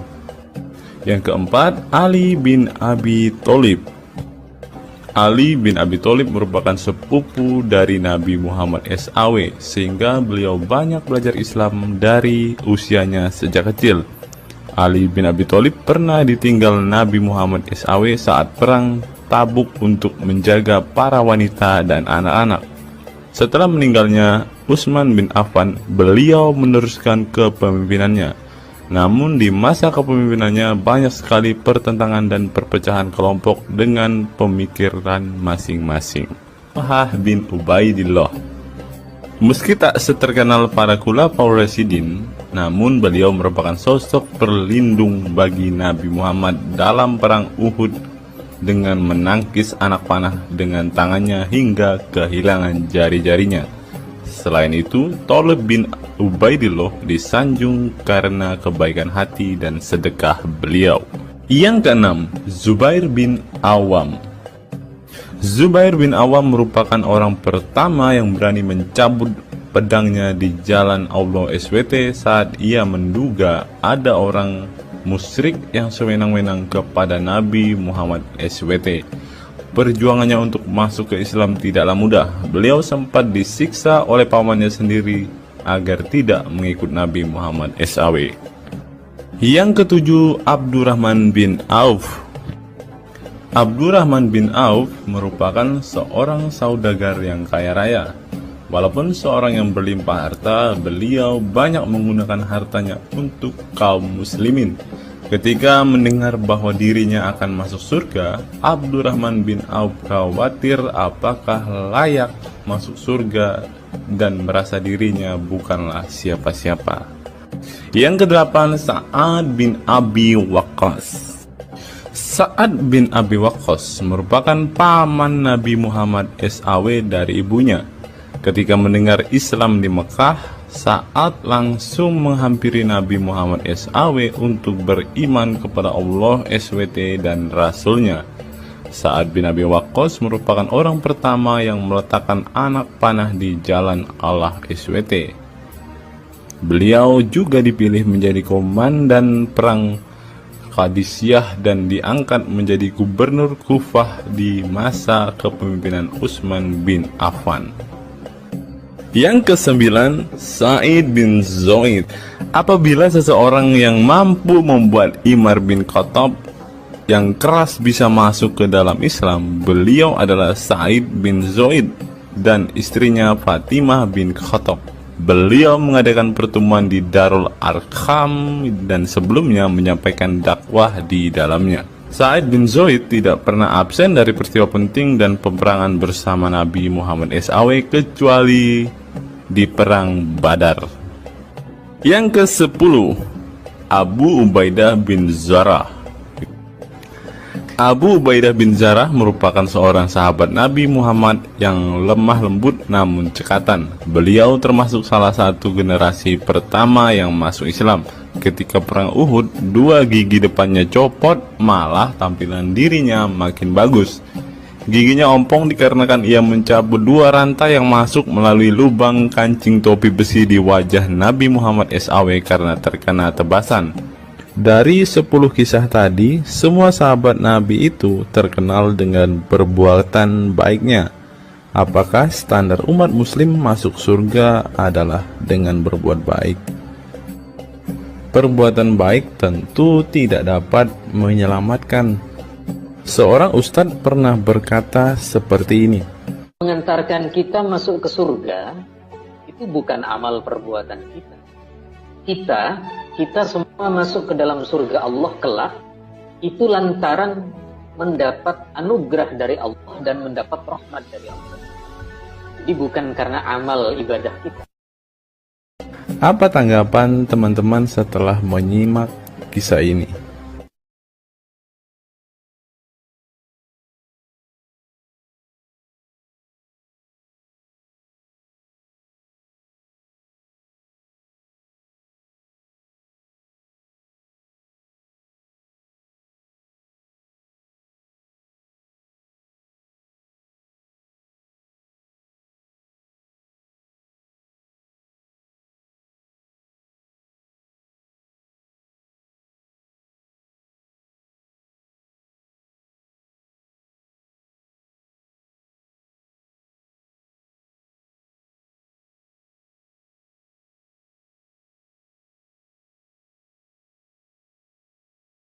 Saya teringat dengan satu perkataan seorang ustadz, teman-teman. Ustadz ini mengatakan bahwa memang benar saudara-saudara muslim kita itu hanya suka membaca Al-Quran, suka berbahasa Arab, tetapi pada kenyataannya mereka ini, teman-teman, ternyata adalah orang-orang yang tidak paham sama sekali dengan apa yang mereka baca, teman-teman. Dan akhirnya Ustadz ini mengatakan bahwa saudara-saudara muslim kita ini seperti keledai, teman-teman. Mari kita dengarkan apa yang disampaikan Ustadz ini. Kita bangga menghafal Al-Quran tapi tidak memahami Al-Quran. Senang mengulang berbahasa Arab tapi tidak mengerti bahasa Arab. Suka membaca Al-Quran tapi tidak memahami maknanya. Akhirnya apa? Menjadi keledai di Indonesia. Tidak sampai di situ saja, teman-teman. Menurut NU Online, seperti yang disampaikan oleh Gus Baha, ingin umat Islam banyak baca Al-Quran meski tak paham maknanya. Teman-teman bisa baca sendiri ya judul artikel ini. Artikel ini mengatakan seorang Gus ingin umatnya itu semua umatnya dia ingin bahwa mereka harus mau dan rajin membaca Al-Quran, teman-teman. Walaupun ya pada kenyataannya apa yang mereka baca mereka tidak ketahui. Apa yang mereka baca mereka tidak tahu maknanya, teman-teman. Mari kita dengarkan dan lihat apa isi dari artikel yang diransir oleh NU Online ini, teman-teman. Jakarta, NU Online. Rais Syuriah Pengurus Besar Nahdlatul Ulama PBNU Kiai Haji Ahmad Bahaudin Nur Salim yang biasa dikenal dengan Gus Baha mengingatkan umat muslim atau umat Islam untuk memperbanyak membaca Al-Quran meski tidak memahami maknanya. Waduh, gak bahaya kah ini? Ustadznya mengatakan harus baca saja Al-Quran walaupun tidak paham. Wah, bisa-bisa umat Islam jadi keledai se-Indonesia nih, seperti yang dikatakan Ustadz yang barusan tadi. Karena semuanya disuruh baca, disuruh hafal, tidak peduli tahu atau tidak arti dan maknanya. Aduh, gimana ini, teman-teman? Sebagai kitab suci, Al-Quran harus lebih dekat dengan umat Islam. Cara mendekatinya bisa dengan mempelajari dan memahami kandungan Al-Quran atau membacanya. Membaca Al-Quran lebih bernilai ibadah, terutama di bulan suci Ramadan. Saya paling sangat ingin di Ramadan ini banyak membaca Al-Quran, baik membaca secara qiraatan saja atau lebih jelasnya. Sebagaimana dikutip NU Online dari akun YouTube Santri Gayeng, Menurut Gus Baha, membaca Al-Quran tidak harus menunggu paham arti dan tafsirnya. Sebab membaca Al-Quran dari huruf ke huruf sudah bernilai ibadah. Meskipun seorang yang membacanya itu tidak paham arti dan maknanya. Terlebih ketika membaca dan kemudian menjadikan isi Al-Quran sebagai bimbingan hidup. Gus Baha mencoba melogikakan orang yang membaca Al-Quran tetapi tidak memahami maknanya. Ia menjelaskan ketika seseorang membaca Al-Quran dan tidak paham maknanya, maka seseorang itu hanya menyibukkan diri dengan kalamullah. Hal ini menurut Gus Baha sesuatu yang baik. Tetapi Ustadz yang tadi mengatakan kalau hanya bisa membaca tetapi tidak ngerti maknanya, mereka sama dengan keledai di Indonesia. Nah, sekarang umat muslim bingung nih harus ngikutin yang mana, mau jadi keledai atau hanya menjadi pembaca tetapi tidak tahu apa-apa nih. Lanjut teman-teman. Efek dari kesibukan dengan kalamullah itu pasti tidak melakukan maksiat. Tetapi kalau kita melihat ya, kalau ada satu contoh kasus yang terjadi di pesantren kemarin kan teman-teman, di artikel yang kita baca sebelumnya, bahwa kejadian atau hal yang bersangkut paut dengan maksiat ini terjadi di dalam pondok pesantren teman-teman. Bagaimana ini Gus Baha? Kalau Anda mengatakan bahwa ketika orang sibuk dengan membaca Al-Quran dengan kesibukan membaca kalamullah dan bisa terhindar dari melakukan hal-hal maksiat, tapi kok di pondok pesantren malah terjadi maksiat nih Gus Baha, bagaimana ini? Lanjut, saya beri contoh, meskipun membaca saja dan tidak paham artinya itu tetap baik. Ada orang yang semalaman itu duduk bersama keluarga, ngobrol ringan tentang masa lalu, cerita lucunya atau lucunya anaknya. Pada malam itu ditulis oleh malaikat bahwa keluarga ini tidak maksiat, tidak dugem, tidak narkoba, dan tidak ke tempat maksiat, jelasnya. Gus Baha mengatakan keberkahan dari seorang muslim atau muslimah menyibukkan diri bercengkrama bersama keluarga, asik guyon dengan teman dan tetangga adalah tidak melakukan maksiat dan tidak macam-macam, apalagi jika saat itu membaca Al-Quran. Hal ini sesuai dengan kajian ilmu usul fikih yang dipelajari Gus Baha dari Al-Makfurlah Kiai Haji Maimun Zubair.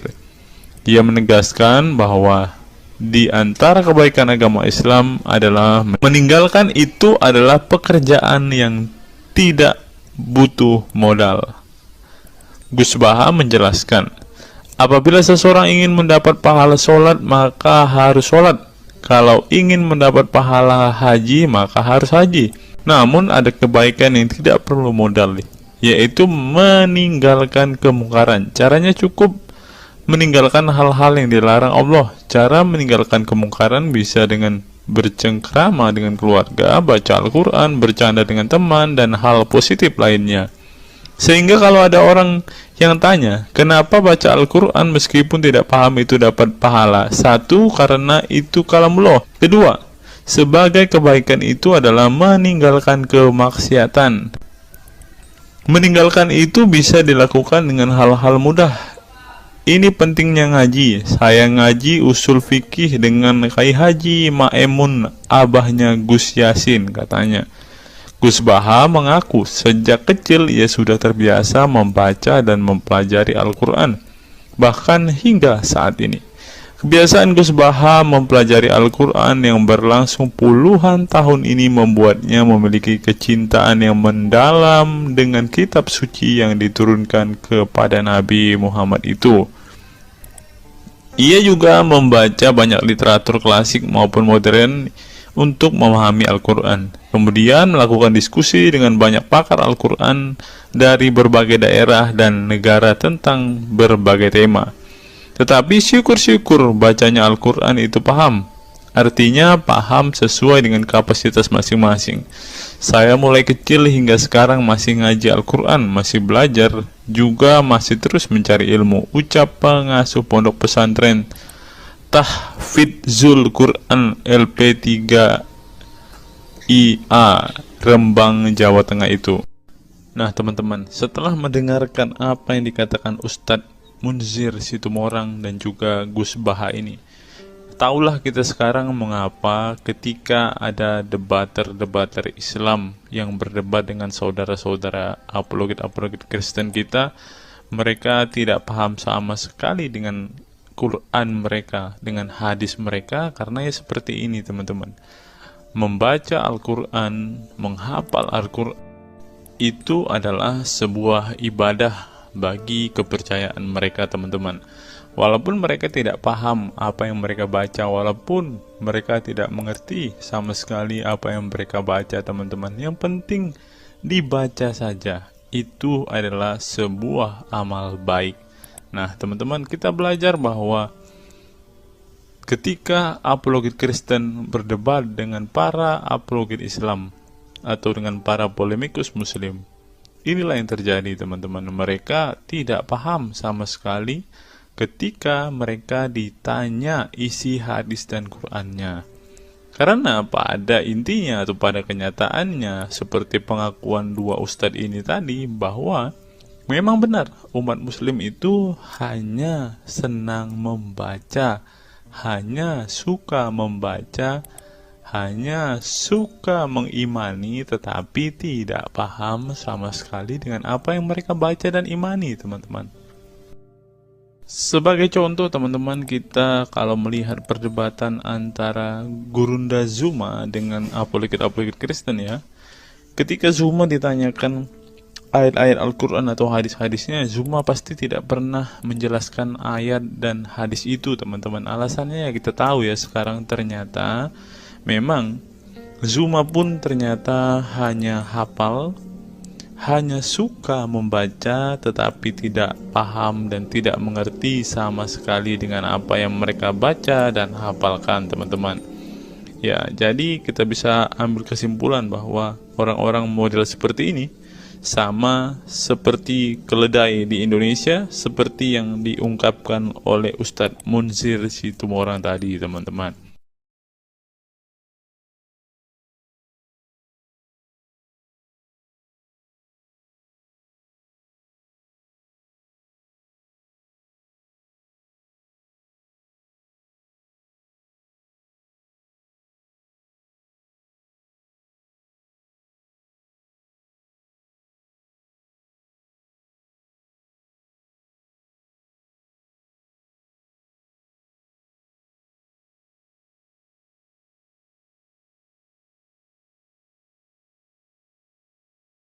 Fenomena pemurtadan dan kelompok Islam radikal.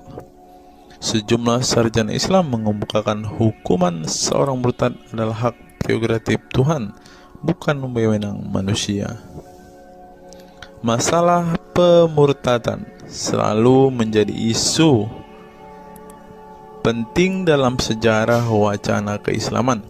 Dalam Islam, tindakan atau sikap seseorang muslim meninggalkan agama Islam, baik dengan perkataan maupun dengan perbuatan, disebut dengan ridah atau irtidad dalam bahasa Arab. Dan orang muslim yang melakukan tindakan ini disebut murtad. Nah, seperti yang dikatakan oleh Yakut tadi teman-teman, dengan mengatakan toa itu seperti gonggongan anjing, dia sudah murtad teman-teman. Itulah sebabnya saudara-saudara muslim menganjurkan dia untuk istighfar dan mengucapkan 2 kalimat syahadat kembali. Lanjut.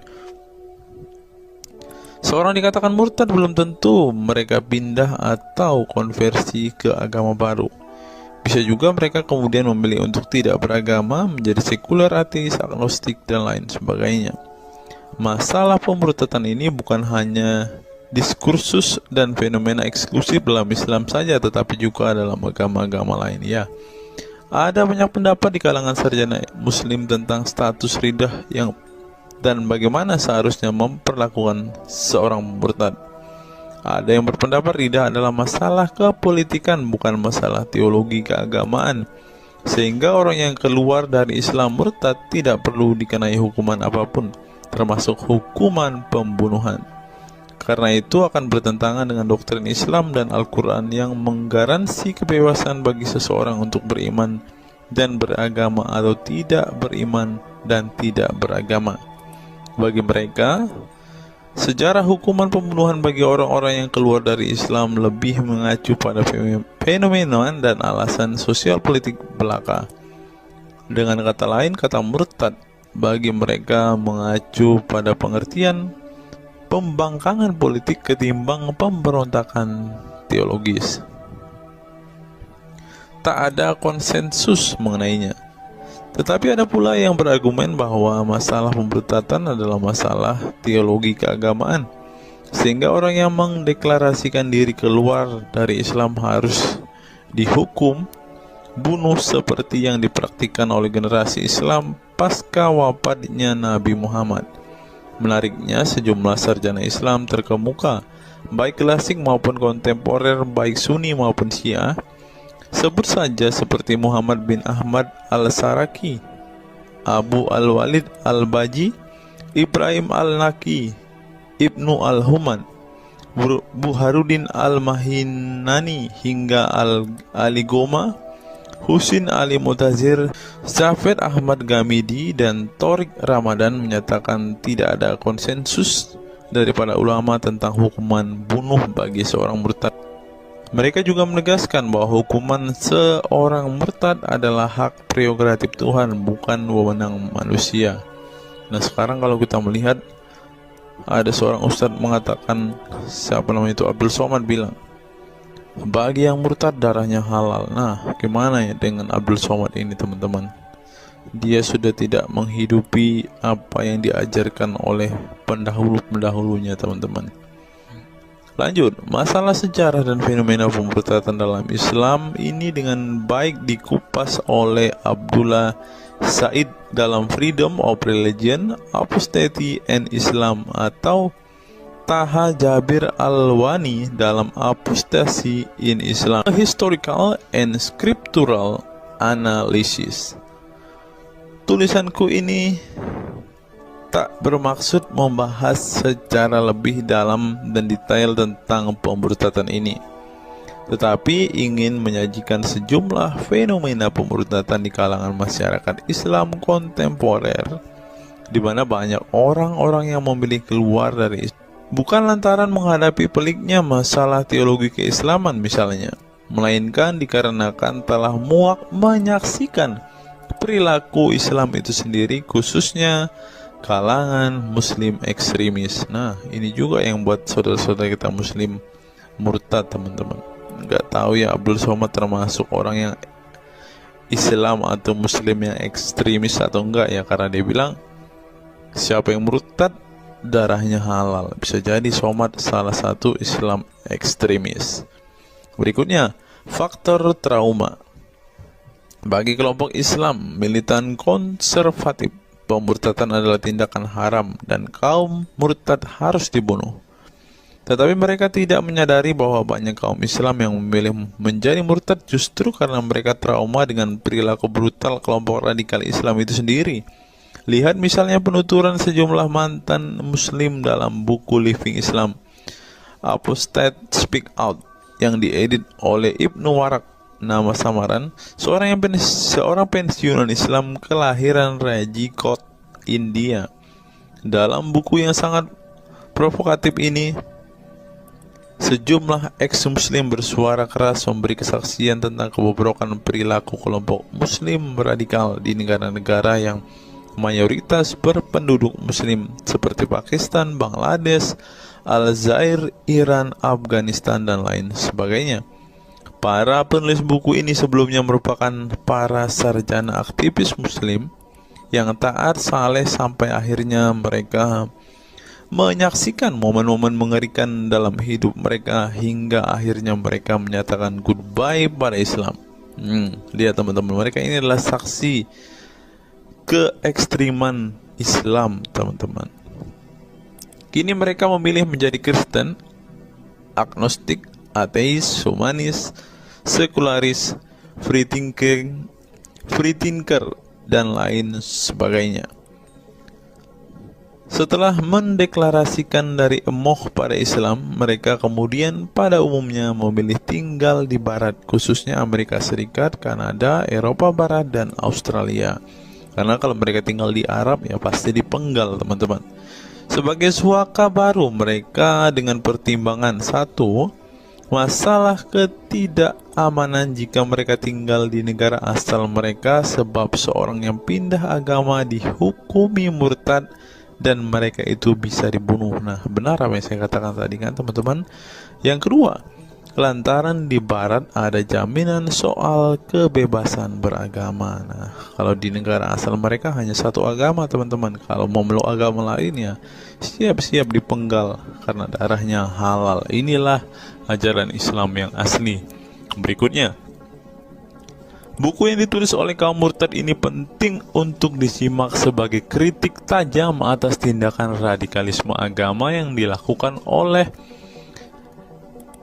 meminjam istilah Muhammad Said Asmani, kelompok ekstrim yang sering menebarkan kekerasan dan kebencian dalam menyampaikan pesan-pesan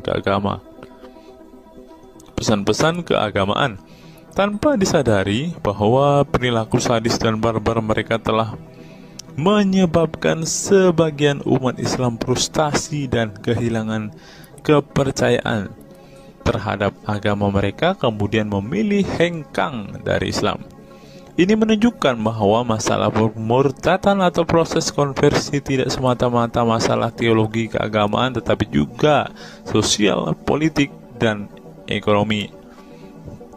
Itulah yang dialami Ibnu Warok, Ali Sina, Anwar Saik, Faisal Muhammad, Syarek Malik, Samia Libini, Abul Qasem, dan masih banyak lagi.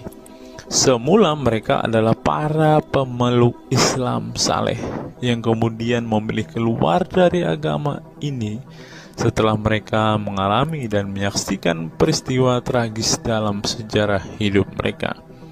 Simak misalnya penuturan Ali Sina dalam Why I Live Islam, My Passage from Faith to Enlightenment. Ali Sina yang masih keturunan Ayatollah Iran ini menuturkan pengalaman getir hidupnya menyaksikan serangkaian horor di negaranya Iran. Dia mengatakan sejak Ayatollah Khomeini berhasil menggulingkan diktator Shah Reza Pahlavi pada tahun 1979, segera ia mengganti ideologi sekuler negara dengan ideologi Islami yang tunduk sepenuhnya pada otoritas Khomeini. Masih menurut Ali Sina, alih-alih ingin menegakkan kedaulat Tuhan, dalam praktiknya yang terjadi justru penegak kedaulatan Khomeini, di mana melalui agen rahasianya yang bernama Saza Mene Ate Laat Fa Amniate Keskharar, yang disingkat Shefak, dia dan para pendukungnya menghancurkan siapapun yang tidak mau tunduk pada otoritas politik keagamaannya, termasuk bekas sekutunya. Maka pada saat Imam Khomeini berkuasa, kata Sina, nyawa pun menjadi sangat murah. Ribuan orang Irak dibunuh sebagai efek perang teluk antara Iran-Irak. Ribuan pengikut Bahai Faith disiksa dengan tuduhan murtad, dan ribuan penduduk Iran yang menolak otoritas politik dan agama sang imam dipenjara. Nasib kaum perempuan lebih tragis lagi. Sebelum dibunuh, mereka diperkosa oleh tentara syariat dengan alasan sebagai imbalan pembangkangan kepada sang Ayatollah sekaligus tiket menuju surga. Oh, ngeri teman-teman, tiket menuju surga. Peristiwa tragis semasa rezim Khomeini ini membuat Ali Sina trauma dan kehilangan kepercayaan terhadap Islam, sehingga ia memilih murtad. Sekarang ia mendirikan Faith Freedom Foundation untuk mengadvokasi orang-orang yang ingin meninggalkan Islam.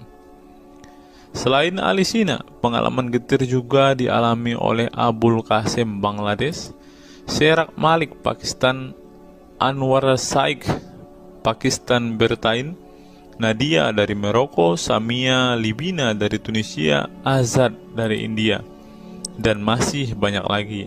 Setelah mengalami dan menyaksikan sejumlah peristiwa tragis kekerasan agama yang dilakukan kaum muslim radikal di negara mereka, mereka kemudian hijrah ke iman yang baru.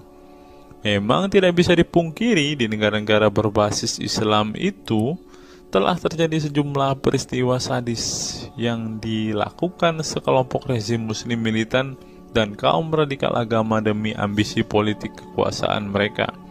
Atas nama agama dan penegakan syariat Islam, mereka melakukan serangkaian teror dan kekerasan terhadap kelompok minoritas dan lawan-lawan politik agamanya.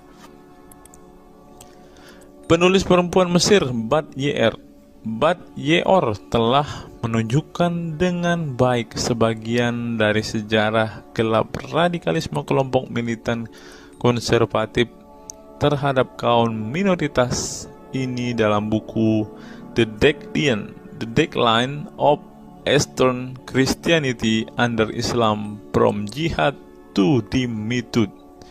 Dalam buku ini, dia berpendapat bahwa konsep dhimmi, khususnya Kristen dan Yahudi yang secara literal mengacu pada definisi protected people, orang-orang yang dilindungi, dalam realitasnya justru menjadi kelompok yang diperas, dieksploitasi karena di samping dipaksa membayar pajak pada pemerintah, mereka tidak pernah menikmati hak-hak sipil sebagai warga negara.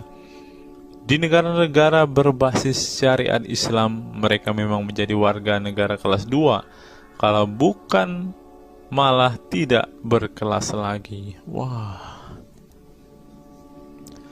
Tidak hanya non-muslim saja, kaum muslim yang kebetulan berseberangan dengan ideologi dan aliran keagamaan rezim penguasa, baik rezim Sunni maupun Syiah, juga mendapat perlakuan kejam dan diskriminatif. Sebagian dari kaum muslim yang dizolimi oleh rezim Islam ekstrem ini masih bertahan memeluk Islam. Tetapi sebagian lain lebih memilih kabur ke negeri lain dan emoh memeluk Islam lagi.